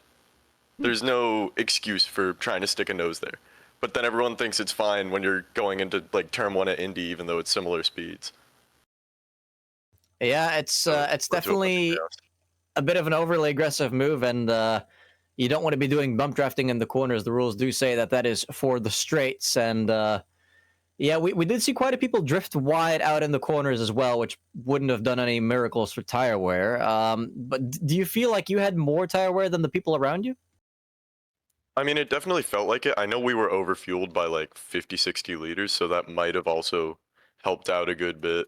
But I don't know how overfueled other people were because in practice, it said a tank would do 30 laps, and we were 30 minutes left in the race when we did our final pit stop, and we had an extra half a tank left somehow at the end. So I don't know how that ended up happening. Either the practice fuel calculator was completely wrong, or the safety cars saved half a tank of fuel.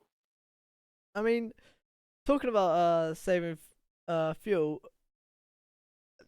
me and Martin had some quite interesting ideas when we hopped on board with you under the safety car, and noticed that yeah, you were turning off your car.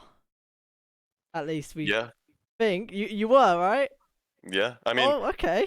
it makes sense to save fuel under caution because I mean, all it's gonna do is make your next pit stop shorter when you have to add fuel. Yeah, and that's the thing. You came in under one of the first safety cars, and I figured, okay, is he going for an early stop and going to try to make the rest of the race on the singular tank of fuel? But I'm guessing that probably wouldn't have quite worked. Yeah, no, I was just planning to make my final stop shorter. Ah, okay. So yeah, that's a good tactic. But how did you end up overfueling by that much in the end? I mean, like I said, the fuel calculator said 30 laps, and there was half an hour left in the Oh, race. So I yeah, just went off the fuel calculator and not off of instinct. yeah. The fuel calculator can be a bit iffy in these games, but hey, it's much better than running out of fuel at the end of the race. I'm glad you were at least able to push, even if the tires weren't cooperating. But yeah, unfortunately, not the best result for tonight. Um, you've had a fun season so far, though. Are there any positives you can take from this race? Not really, to be honest. I mean, I'm glad it ended not with like a huge controversy between me and Andrew. Like, I think if I didn't have as much bad luck at the start, it would have been close, but there still would have been a good chance he won. Yeah, and speaking of Andrew, he actually had some nice words for you after receiving the title, saying that you are an absolute gentleman of a driver, and he does enjoy the fights that you two have had so far. Oh yeah, I think he was saying that because of the rock paper scissors we did earlier. Yeah, he did mention that. Which whose idea was that? Might I ask? That was mine. That's I that's mean, definitely a unique thing to do in sim racing. I'm glad we have people like you here to bring us those kinds of ideas. yeah, I couldn't really figure out any other way to settle it, so might as well just leave it up to chance. And yeah, I asked him this question as well. Do you have any wishes for next season? That being cars, tracks, rule changes, whatever. I mean, personally, I don't really care because I don't think I'll be able to pull up, given that like by the time when does the next season start? Like ballpark estimate. Nismo, do we have any news on that? Well, I know we're taking a summer break after next week, so probably I'll say I don't want to specify. I don't know too much, but I'm gonna say maybe like 2 weeks, 3 weeks. We normally have one big week break or 2 week break. So Okay. Because I after, mean, I start school in August, so once that starts, I won't be able to pull up anymore because I'm like the one American here. That's pretty unfortunate. What time is this race for you? It is. Let me check. Currently 4:20, so it'd be like what 3 o'clock, 2 o'clock, and Yeah. my school ends at like 3:30, and it takes me another half hour to get home. Yeah, so that would be a pretty awkwardly long toilet break if you use that as an excuse, unfortunately. Yeah, I don't know how well that would work out. Well, I do hope that that you can join us on your next holiday, or if school's ever out early. But it's definitely been a pleasure watching you race here with us for your first season, and I definitely think you've got what it takes to win a title with us in the future. So thanks for coming, Cow. It's been a pleasure having you. Thanks. Hope to see you guys around. yeah. For sure. Now, who are we going to bring on next, Nismo? Well, I think. I mean, I'm looking at all the people here, and I think Binding finished in a very interesting P3. So I say let's bring in Binding. Wait, who finished P2 again? Hang on. Because we don't currently have the Wasn't results it screen, hold on. unfortunately. Was it Jedlin? I think. Kunisek, stop pressing the pointless button. Xevious got P2, but he's not in the interview, so let's go ahead and bring in Binding. Kunisek, hold on. Kunisek keeps on pressing the Stop! Stop pressing the pointless button. It's pointless. I made it there for. Alright. Yeah, but let's bring in the man then. Oh, hello. Binding, welcome. That was a spicy finish to the race there. I guess we can start with that. What happened? I am a Balkan war criminal now. I have committed so many crimes on that last lap that I should be sent to jail and executed by gunshot. I should be Epsteined out of the goddamn world. I am the worst person ever for it, but I don't regret a damn thing right now. Long story short, after that little scuffle with Eddie, I saw my opportunity disappear for a podium. So you know what I said? Fuck it, we ball. So you're saying that incident on the penultimate lap where you got almost turned around on the straight was with Eddie? I think it was either no, it was definitely Eddie. I think Trouble. It was definitely you think. I know Trouble got launched into the pit lane. Skill issue. Yeah, together with Fennec. It was Eddie. I'm 99% sure. I could be mistaken. Honestly, I don't remember much from the laps that weren't the last lap. I was ascending to a new plane of existence by making my Chevrolet the widest thing known to man. Thick with 5 C's, as a matter of fact. All capital. Yeah, you definitely look to be poised for a 1-2 with the team for quite a while. And of course, that incident putting... It was intentional. No. Of course, that incident on the straight making that a bit more difficult, and you ended up really launching it into that one corner on the final lap. What was going through your mind at that point? Well, as I said a moment ago, fuck it, we ball. Basically, my thought was elbows at, just launch it, go for it. If I crash, oh well. If I don't crash, brilliant. Well, I kind of did crash, but I also got the podium. I'm probably going to get absolutely boiled alive in the stewards meeting, but that's besides the point. Yeah, I don't think the stewards will take too kindly to that mentality, so you might want to rein it in a little bit next time. But regardless, it has been a joy to watch you guys race and bringing spice to the grid. Throughout the season, though, what's been your favorite race? This one? Because it's the only one I didn't suck at? Well, the stewards might beg to differ on that one, but... Look, I was in the top 5 throughout the last half of the race, completely legitimately. I was putting on a masterclass defense course until I got absolutely assassinated by Eddie. And it's not intentional, but it was totally intentional. Yeah, what do you think happened in that incident anyway? Was it bump drafting gone wrong, or? No, honestly, I think I might have just understeered into him, and then just... You understeered on a straight? I'm trying to remember even when it happened. Honestly, I might have just turned into him by accident. Everything was so close to quarters, everything was so tight that I might have just misjudged how close we were. Well, we'll definitely be figuring out what happened there at some point on Thursday. So looking forward to that one. I'm just gonna be honest. I'm just gonna apologize in the stewards meeting and take my punishment because yeah, I probably deserve it. But honestly, I'm still happy I got a podium after all the shit this league has put me through.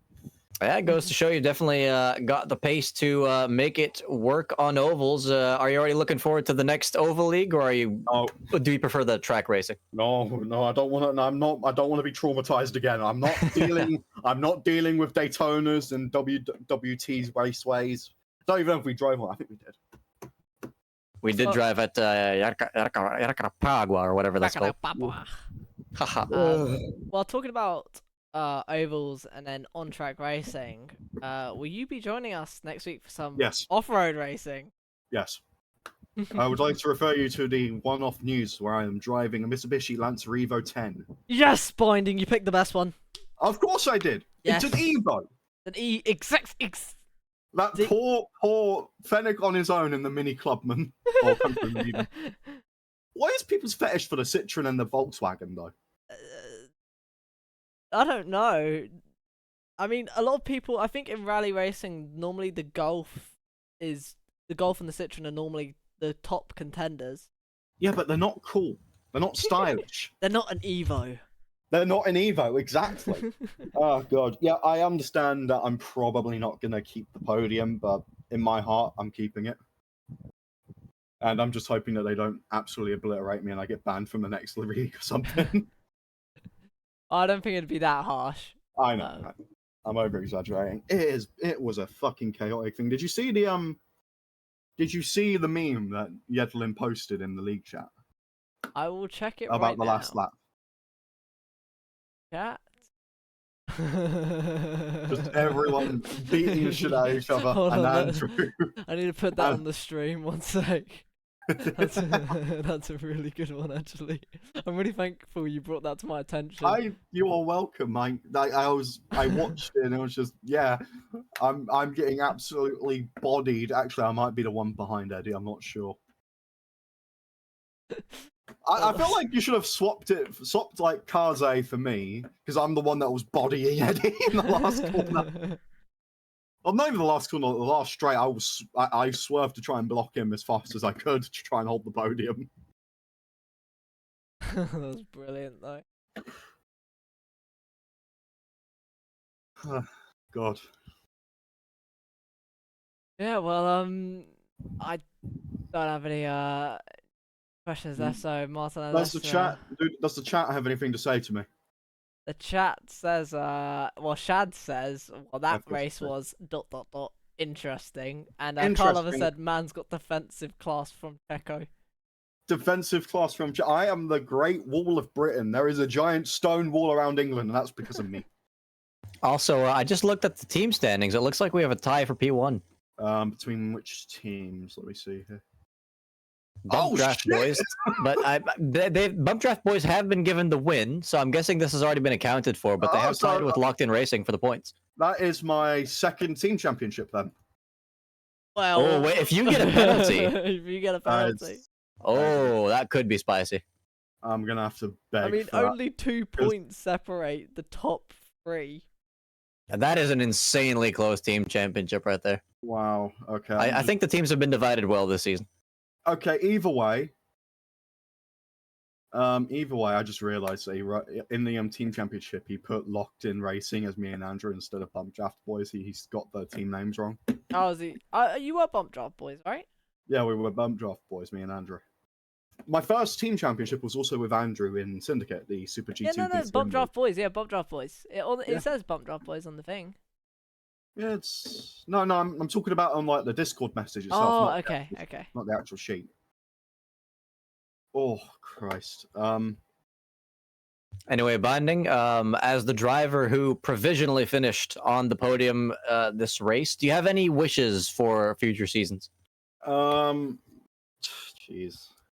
For one, if we ever do an overhaul, I feel like blue flag rules will need to be overviewed because I feel like there's a bit of a confusion because people are still acting like blue flags are a thing, but it's oval racing. They don't exist. Well, there are still some rules surrounding them. Kinda. I mean, if you looked at NASCAR, Toby, now you want to come bother me after the race? Usually mid-race you come brush up again. I'm sorry, my cat's here with me. I'm gonna bring him up to my desk. Do you want to say anything, Toby? All right, good talk. Those were inspirational words there. Nismo, do you have any more questions for Binding or Toby? No, none from me. All right, well then, Binding, I'm gonna have to send you off, and let me just quickly check one more thing in the standings. Yep. If we add your points tally of 26 to that of Cuckoo, then you guys would have been very close to winning the championship if you were one person. Jesus. Well, So that's an interesting factoid there. But yeah, thanks for coming on, Binding. It's been a pleasure. I love how Cuckoo misses an entire race, still fifth. I'm surprised it wasn't fourth. I thought it was Destiny. God, I'm gonna get absolutely perma-banned. Oh, wait, hold on. Oh. As I think Karlov has actually asked one question. What's good, And, my guy? He said, are we with Binding right now? If so, ask the question for your... We've already asked that question. He doesn't remember what happened. Wait, which question was it? Well, it says his question here is, what was the shunt from Binding on the rear straight on the last lap? Oh, that one. On the rear straight on the last lap. That was called me becoming Verstappen. I took a little bit of weed and I ascended to Dutchman status. Like mid race, I was rolling up a joint. I'm gonna get banned. I'm gonna get you banned, guys banned on Twitch. I'm sorry. Of course, we mean the weed that you pill up from the grass. Of course. You know. The fuck do you think I meant? Next time we see Binding is going to be on a different Discord account with a voice changer to hide his identity. So I'm gonna escape the mods. Well, Binding, regardless of the outcome of the stewards, it's still been a pleasure to talk to you. So we'll have to wait and see the verdict there. But yeah, hopefully see you again at some point in the future. I'll see you guys on Thursday. Have a good one. Wait. Oh, okay. Oh, I thought you guys kicked me out. I was gonna say I'm gonna be playing F1 Manager, the new one, because my team. I'm hoping it's gonna be good. If you hear me yelling in league chat, you know why. Good luck. See you guys in a bit. Cheers. Let's bring in Kaz. We haven't heard from him in a while. Okay. Actually, here for that. Kaz, welcome. It's been a while since we've heard from you. You were up and down the grid for this race, all over the place. So tell us about your experience tonight. Yeah, indeed it was like front runner to back of the pack, and then front runner, and then somewhat like I guess upper midfield again towards the end. Yeah, actually I had an incident with Binding mid race where he swerved across and took me out. Definitely gonna have the stewards take a look at that. So that's what like caused me to actually be a lap down. I was really, really lucky that there was another safety car in the end, so I was able another, to and another, and another. Yeah, it felt like it was quite a lot today. Sadly, because after the Gateway Oval, I really hope we could be like very clean. I think it's just mainly a characteristic of these really, really big fast ovals, because it was essentially just a repeat of Daytona. Yeah. I still hope that Indy would be a bit better because you actually have to lift in the corners. But yeah, it is what it is. I mean, it's still like European sim racing plebs racing ovals with absolutely no experience. So I think we're doing fine. You know, I think also the safety car system is fair enough. You know, so we can keep the cars in the race. Yeah, and you know that's why we do that stuff in the summer league, because we always want to have the odd choices. Yeah. And we, in the meantime, we do have one fan in the crowd, Gust of Blood, saying hi, Keza. Oh, hi, Gus. Hi, Gus. Nice to see you. Yeah, but Keza, you ended up being in the fight for the podium at the end, and there were multiple incidents that happened in that fight. Can you tell us what you saw? Yeah, I don't want to throw accusations yet, but I think Binding was, how do I say this nicely, desperate. for a podium there, and yeah, like at least in the last incident, obviously I've only seen it from a cockpit view in the radar, but it felt like Binding really stuck his nose in mid corner in the last corner and caused an incident that helped him overtake, like essentially Jetlin, me, and Eddie. So yeah, definitely. Like I'm gonna definitely take a look at it and potentially will make a ticket about it, because that's like not okay, you know. It was an action-packed finish for sure. Did you Yeah. see what ended up sending the two brothers into the pit lane there on the penultimate lap? I think there was an incident between, I think, Binding and Eddie, and essentially they tried to avoid it, made contact between each other, and then forced them to go into the pit lane essentially. So unfortunate, but gladly they didn't get disqualified, which is also a really easy thing that can happen in this game. I mean, Yeah, I was definitely expecting something of the sort, but they ended up bringing it home. Are there still points for those positions? I forget. Yeah, like in this league, every position gets a point up until P20. Nice. talking about pit lanes, towards the end we saw another safety car come out, and everyone dove into the pit lane except for Fennec. What was your reaction to that? I mean, I also didn't pit because I pitted only like 3 laps before after that incident with Binding, but it definitely made sense because a lot of people haven't pitted yet, and that was in the time frame where you could finish the race.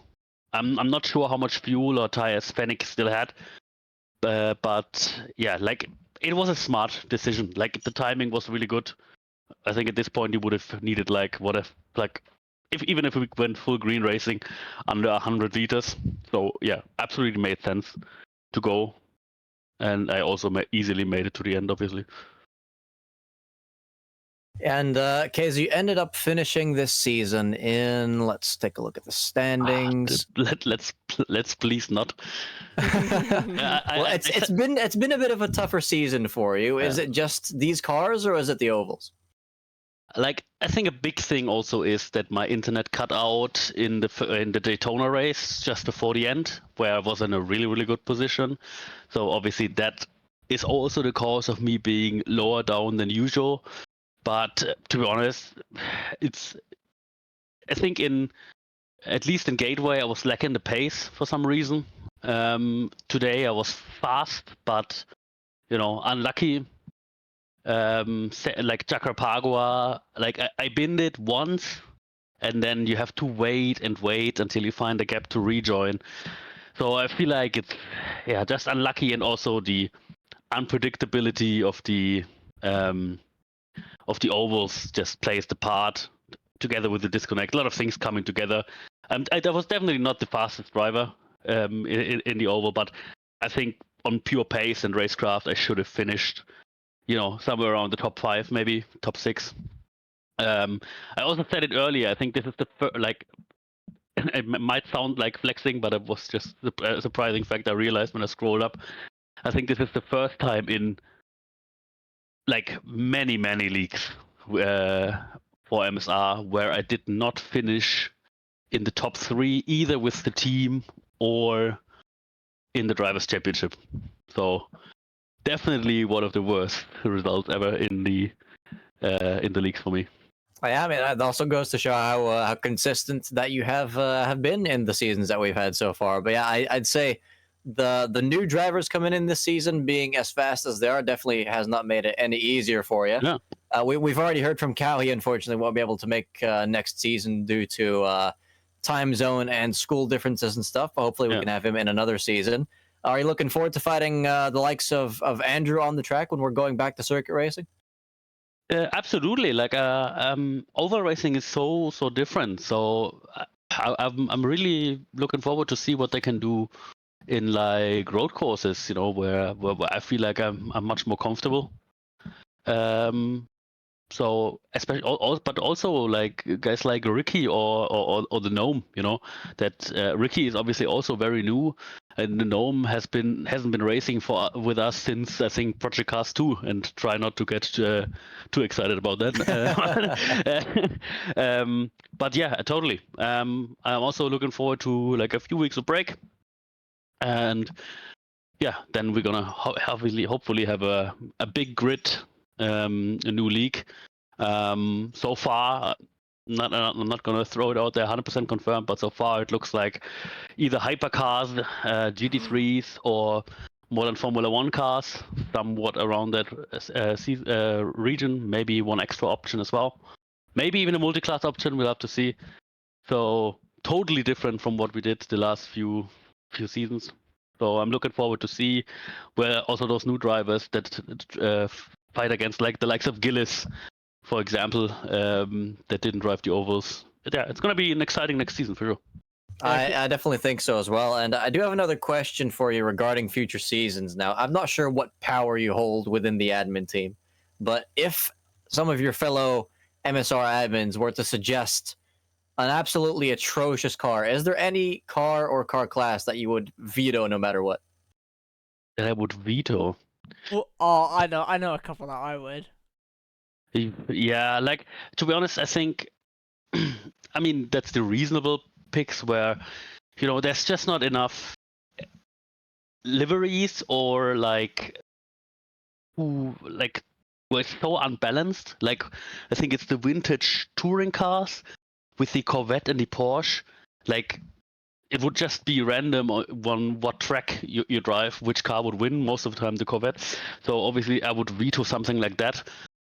But maybe also stuff that would be like just so unpopular that we wouldn't get drivers, like I don't know, VW TSI Cup or something like that. But in general, I'm open for almost everything. Like, So you're saying there's a chance that we have a truck racing league in the future? I mean, if it comes down to me, this mini league would have been a truck league. I think the racing is amazing in these. Apparently, a lot of people don't really enjoy driving them. But I mean, I have heard the complaints, and I do share them. But every time we do that, we end up getting a lot of drivers at those events. Yeah, and also the racing's good in the end. Like, yeah, but I mean, the racing is good, but the driving feels awful. I think that's the big issue. probably, yeah. Yeah, but I mean, you have to find the balance between, making unique stuff and driving the popular stuff. And I think the last few leagues we did were like not the most popular classes ever, but definitely classes that were unique and fun to drive. I really enjoyed the V8 supercars, for example.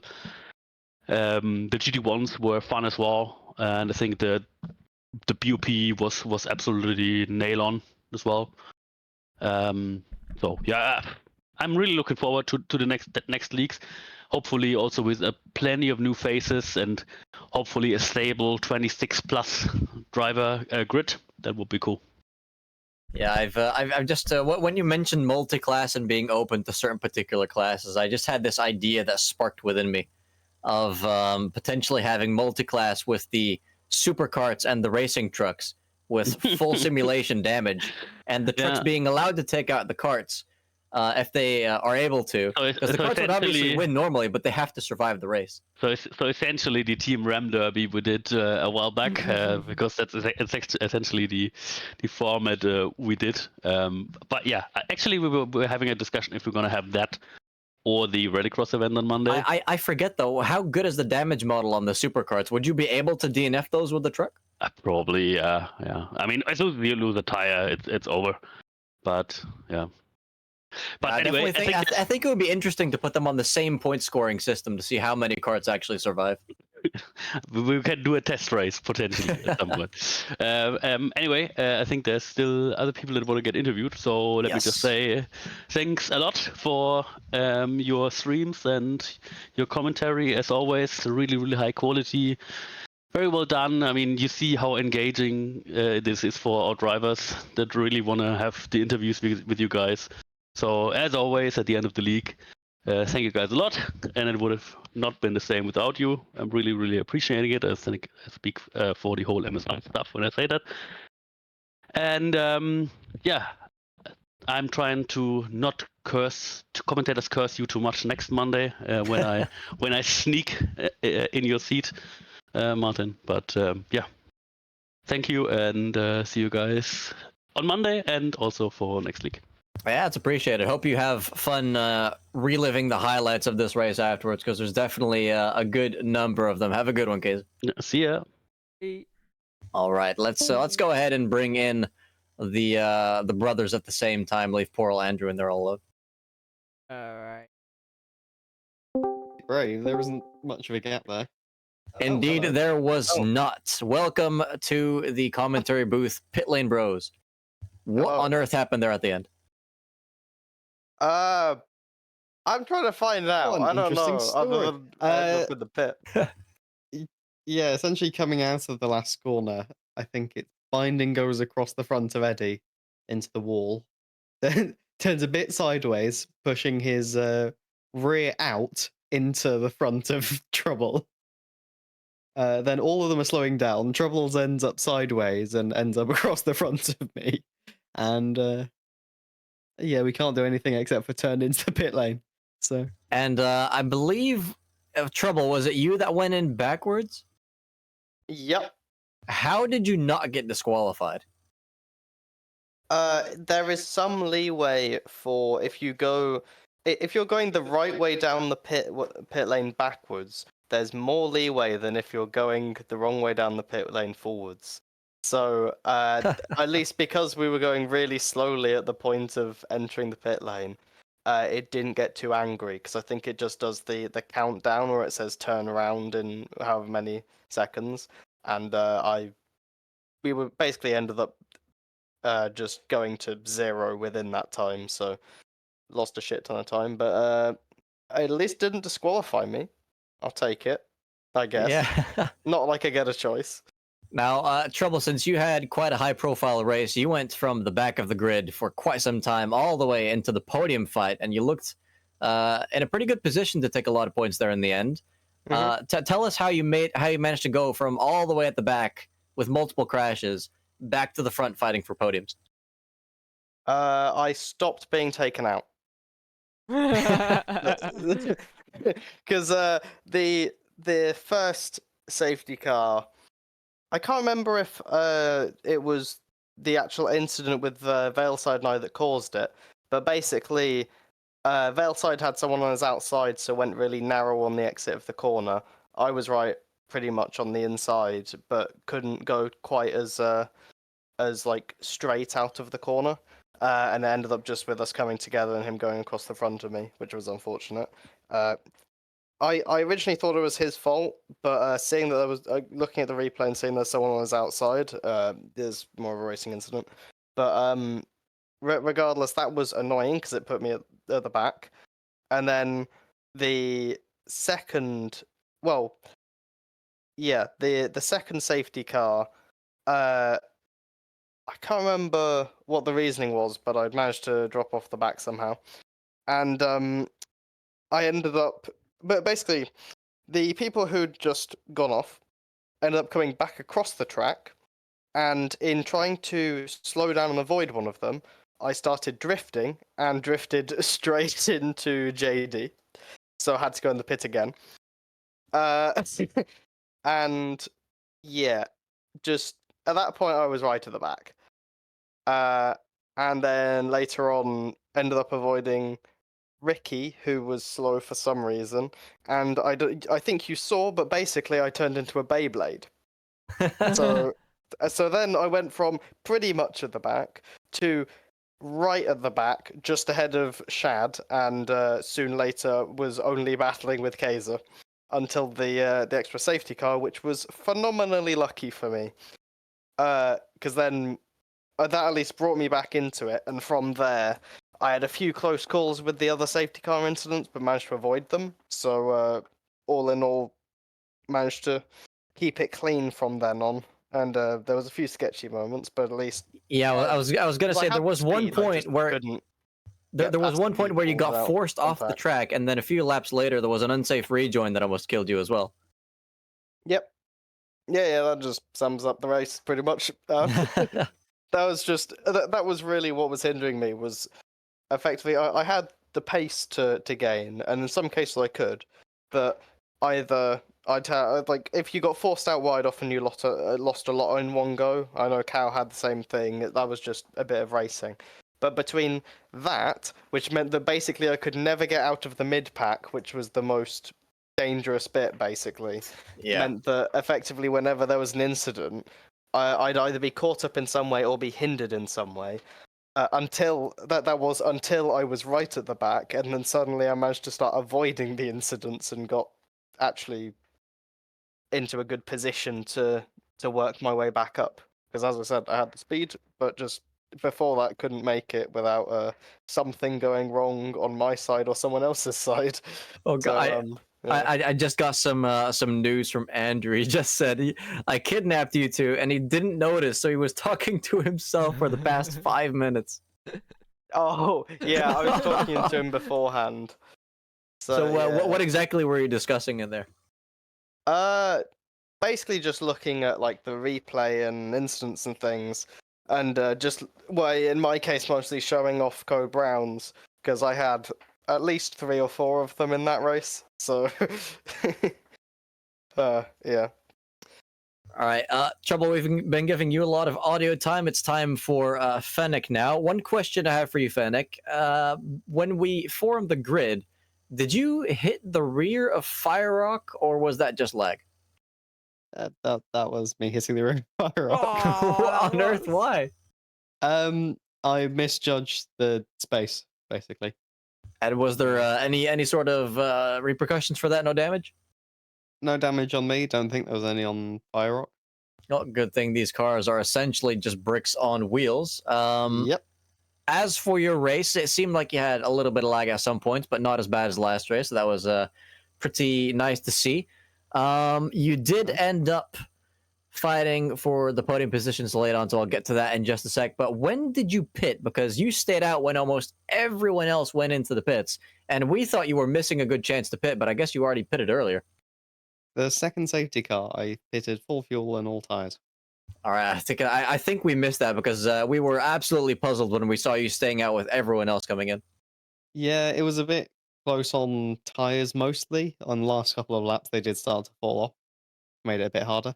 And when but tires start to fuel fall off going- around an oval like this, what exactly are you feeling in the car? In this case, it was the front tires, so just on exits, especially struggling for understeer. And is there any way to compensate for that with different lines, or are you just going to lose time no matter what?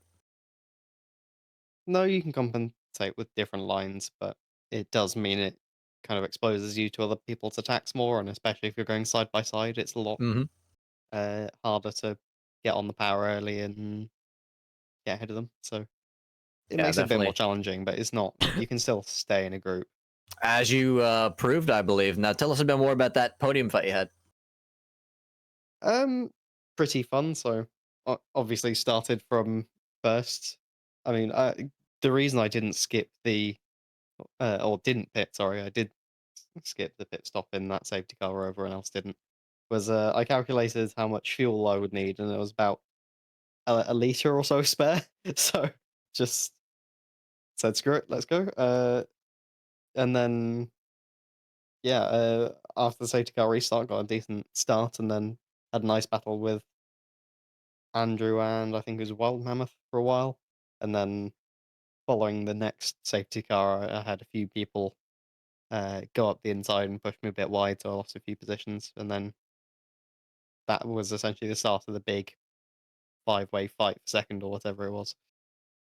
Yeah, it was quite the group, especially after Trouble got bumped back a little bit. He ended up bringing 2 more people into that fight, which was just incredible to watch. We've just been scammed by Keza, by the way. He just used the next interview question button without actually asking a question, but he does say that he wants to let Fennec know that he did a really nice job giving him a Bikini Bottom Racing, giving his Bikini Bottom Racing team some good points. Well, Thank you, guys. I wish I could have given you more points, but I'm like doing a drive-through, but yeah. Yeah, on the same note, I'd like to thank Eddie for replacing Ellie and also doing a good job by virtue of not being in the pit. Because yeah, we were both doing very well. Really enjoyed sort of trying to work with him and protect each other's positions. And as a whole, he has well and truly in one race beaten Ellie's points, my points, and very nearly both of our points together. So yeah, very well done to Eddie, and thanks for stepping in. Yeah, it's a little unfortunate with the championship position in the end. Still P9 in the standings, but 54 points is definitely nothing to scoff at. So congrats to all three of you for bringing those together. This season, who was, and this is a question for each of you, who was your favorite rival on these oval races? Like, who did you have the most pleasure racing against cleanly? So what you're asking me is who did I race in this race? Because the two previous ones I didn't. Yes. Which I would actually say Svi, because for the longest time with the safety cars, we were near each other and would just switch positions. So at least in this race, yeah, I'd definitely say Svi. And was that on the straights or in the corners? Both. It turns out we were both pretty good in the corners, but for some reason, as in for no apparent reason, we kept losing out on the straights. How Yeah, about I you, know Fennec? there's some people that just seemed like rocket ships in the straights, and I do not understand it. Yeah, like I Andrew on think the end there, throughout that the was season, I've had wild a lot pace. of good and safe battling with Jedlin. There have been a couple of sketchy moments, either last race due to my small lagginess, but yeah, mostly some good racing with Jedlin. So that would be my answer. We're being asked by Andrew, how much did he pay you to say that? I assume that's directed at Trouble.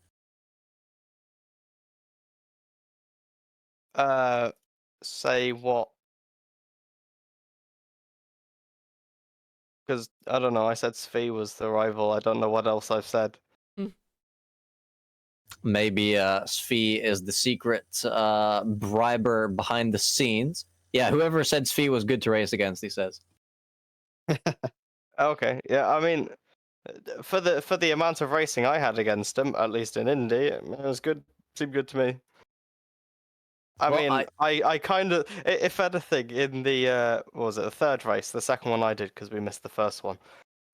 Effectively, the closest quote unquote rival I had was Andrew when he was a lap ahead of me. So, and but I'll say during that lap ahead of me, he was a good racer. Well, I've got one more question myself for the both of you, and that is if you could add one wacky rule to the next season of MSR, what rule would that be?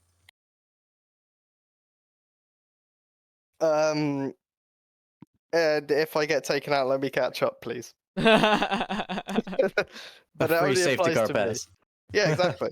Like I freaking if this league has taught me anything, it's that's exactly what I need. Because being caught in the 3 races I attended, being caught in 5 separate incidents, Oh my goodness. which were effectively one of them may be my fault, undecided as of yet. Like I feel like I need it because I was falling behind so much and then not be able to catch up, like seemingly so often. The exception was this race because eventually I was able to catch up, but it felt like ages. Nismo, are you playing Counter-Strike midstream? That's blasphemy. He definitely is. Anyway, Fennec, what's your answer to that question? Everyone must do a donut at some point in the race. Would probably be mine. You know what? I I do actually like that one. that rule a That lot. would be quite funny. I think they have to stop on track at any moment, and they have to fully get to a stop and then do it, and then drive on. So what people might do is at the start, rather than go forward, is they might just do a spin on the spot. Can you imagine the chaos and pile up that would cause? Oh, that would be Can I add another one? Yeah. Go ahead. Have to drive into the pit backwards once per race. For it. Straight up disqualification. No, but I wasn't disqualified. I proved you could do it. I don't You believe just need to risk it. Roll the lottery every race. You are a miracle man. Well, the miracle is that I ended up in the pit, not that not that I ended up backwards. So I don't know. Well, I did say that would be my final question. So, Nismo, I'm going to hand over the mic to you now. See if you have any more for them. Yeah. Once again, another question next week. Are you gonna be joining us? Yes. If so, Yes. what car are you guys in? So I am in the Citroen, and I heard earlier that Binding was saying I don't understand why people are in the Citroen. I can't answer for most people, but effectively the reason that I wanted to be in the Citroen was I don't know, just cool. I guess kind of nostalgia, but really it's WRC rather than Rallycross. But it's just like I don't know. It's one of the cars that it was like growing up. Oh, cool rally car. Which, to be fair, could also be said for the Polo and the Lancer. And although I'd say the Lancer is the coolest, I'm still going for the Citroen. I thought you were gonna say because you're part French or something. Well, that's not Citroen is- wrong, but really, I think effectively what I'm trying to say is that that the amount of rallying that at least, well, I'd say this probably applies to Fennec as well, that we watched when we were growing up was Sebastian Loeb in the Citroen. Okay. So it kind of is a bit of nostalgia. Maybe we were just supporting Loeb because of being part French. Like, I can't answer that, but like, I Your don't know. frontal I lobe just felt a like connection it. to him. Yeah, well, maybe. I cannot neither confirm nor deny. But the point is, I like the car. So, and yeah, nostalgia. So, it's a good enough reason for me. And Fennec, what car are you in? I am in the Mini. Huh? Actually, I think I'm in the Binding Mini. said this, didn't he? Yeah, he did. He did say it. Well, why the Mini? He ran out of Citroens. Oh. Also, can You I know say that's I'm not entirely disappointed that wrong. there's not a Subaru. And you could have picked the Evo. You could wish there was a probably Subaru, make a because we custom need livery of a Mitsubishi. Subaru for the Citroen.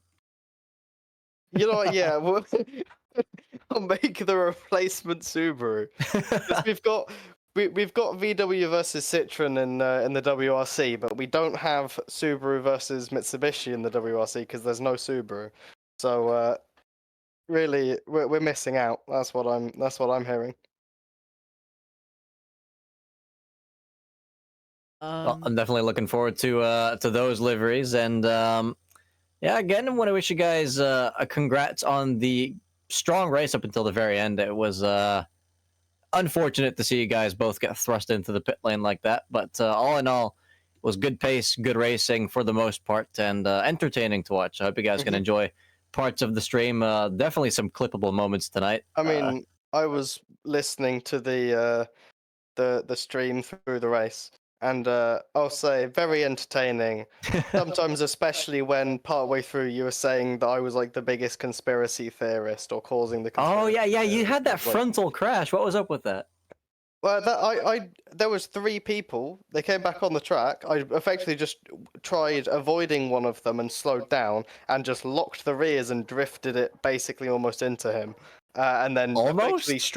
what? As in, I straightened out right before hitting him. I didn't hit him in a drift, but I was drifting until literally like split second before I hit him, and then I ended up carrying him for some reason because physics apparently. But, like, yeah.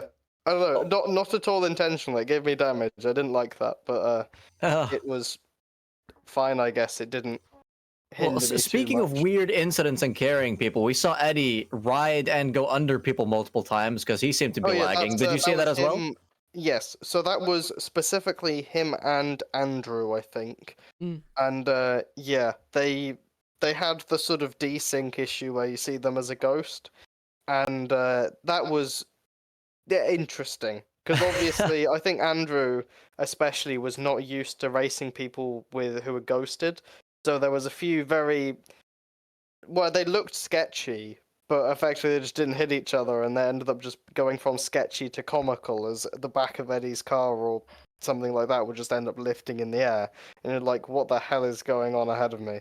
Yeah, we got a good POV of that. Until the end, I wasn't really close enough to directly see the cars, so I just see Eddie's car raise above the cars in front of me, and was like, what is he, Jesus? He's overtaking. That's what he was doing. Yeah. Well, Putting the a bit over too in literally. overtake. But at least this kind of overtake is better than the PC2 kind of overtake that I once did on Indy. Go on. Can you bring us back to that moment real quick?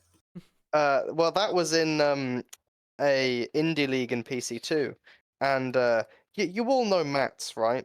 Of Well, course. basically, I had an internet issue, which meant that effectively I teleported from one side of him to the other, and then to put my car back where it was supposed to be, the game decided that I would jump over Mats's car. Oh, only the most funny artistic clip. ways of fixing the grid order. Yep. But yeah, that was going a lot more wrong than this system, at least, where they just ghost.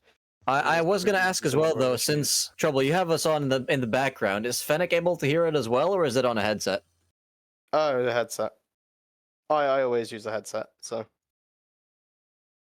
Yeah, I mean, I don't blame Fennec for not listening to us in the background because I think his computer's struggling hard enough as is. But Fennec, do you have any upgrades planned soon?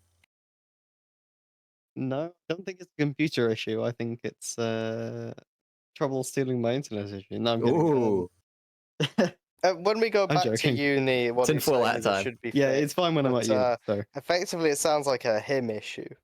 well, It's if you're probably a saying case it's of my fine when you're Wi-Fi elsewhere, card. maybe that's Trouble just trying to kick you out of the house. It's Well- more likely that it's a Wi-Fi card specific thing because Yeah. normally at uni I'm using wired.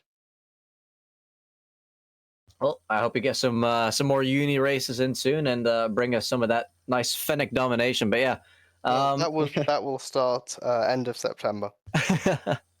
well, we'll be looking forward to that. Thanks to both of you for coming on. Sorry for interrupting your stream with Andrew. You can always go back and talk to him if you want. But it's been nice having you guys on and watching your race. And yeah, hopefully you guys have no more pit lane incidents next season. Yeah.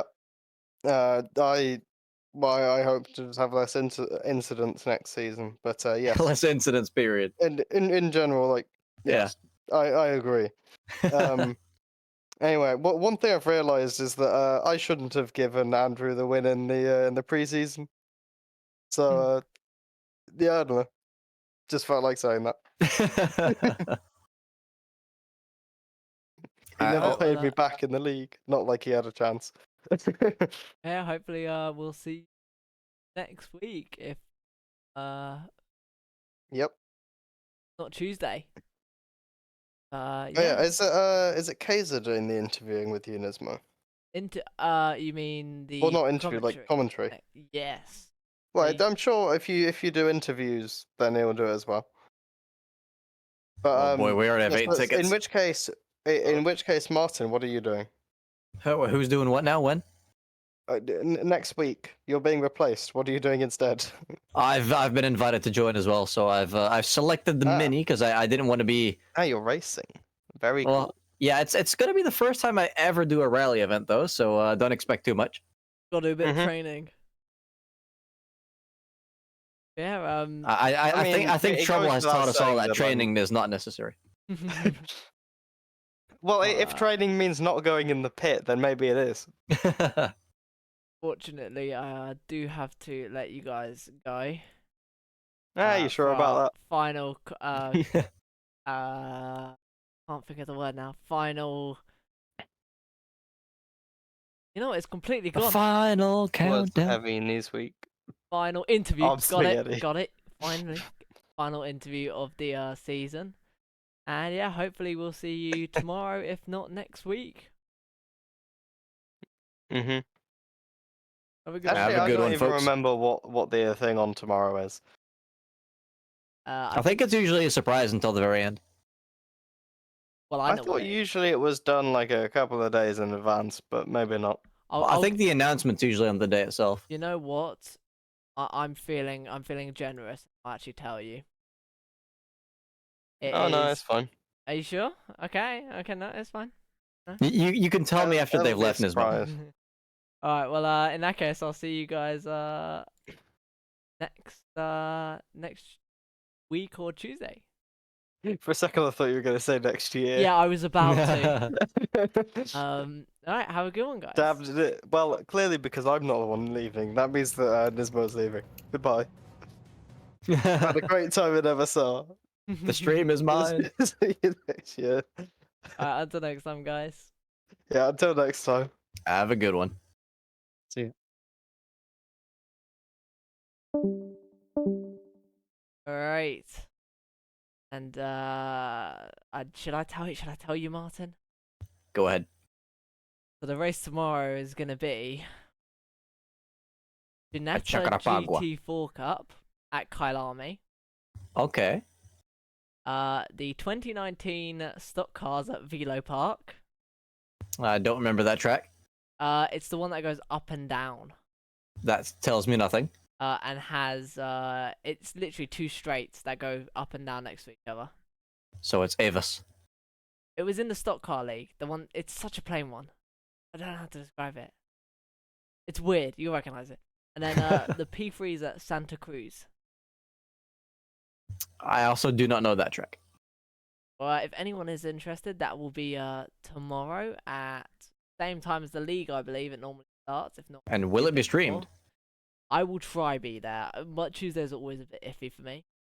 But yeah, what a season though we've had. Incredible. It's Andrew, as it currently stands, who's won the championship, and what a championship race he had. And hats off to Xevious as well. He wasn't here tonight, but he ended up P3 in the standings, which may well be his best ever result. Xevious was here tonight, wasn't he? Not in the interviews. Oh yeah.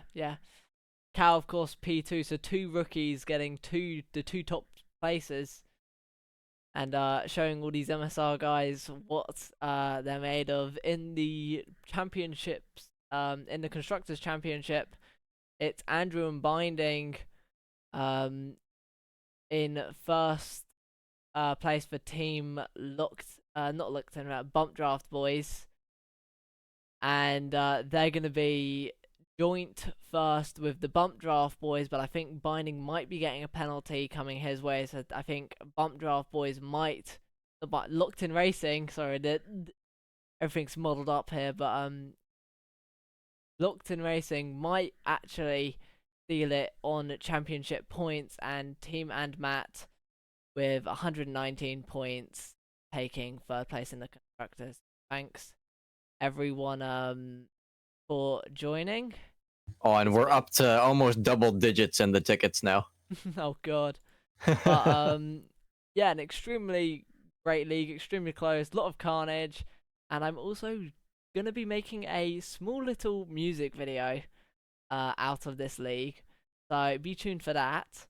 And until next time, guys, it's been great commentating this league as always, and hopefully I'll catch you either on, I feel like I'm gonna do a Thursday stream, but yes, I'll catch you on Thursday, and I'll catch you next week for some WRC cars. Yeah, have a good night, everyone. Good night, everyone.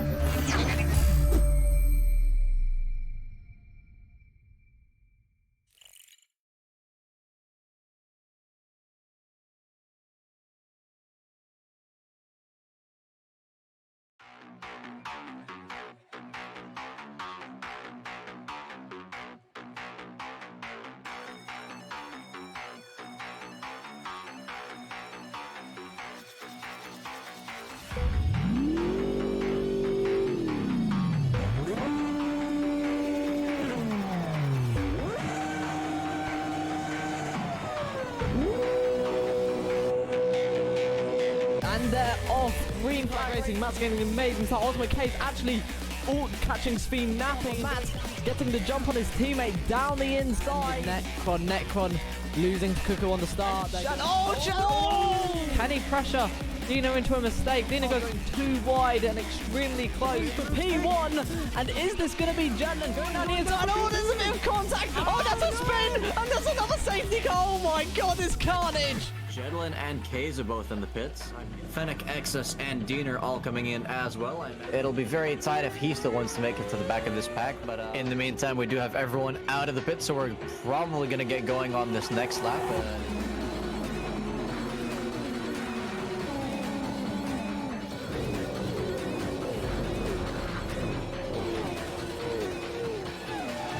We are, in fact, restarting now, regardless of that incident. Okay, he's looking for that undercut. Does he get it? It looks like he might do that side by side and very close together. Cuckoo looking for that inside line on Jedlin ahead. Going into 130R, but they're going to be wanting to go fully defensive into the chicane of Casio Triangle. He's going to end up finishing in P1, crossing the line. Greenlink's going to cross the line. It's going to be Ultimate K's across the line. Gilish comes across the line to win his second MSR title.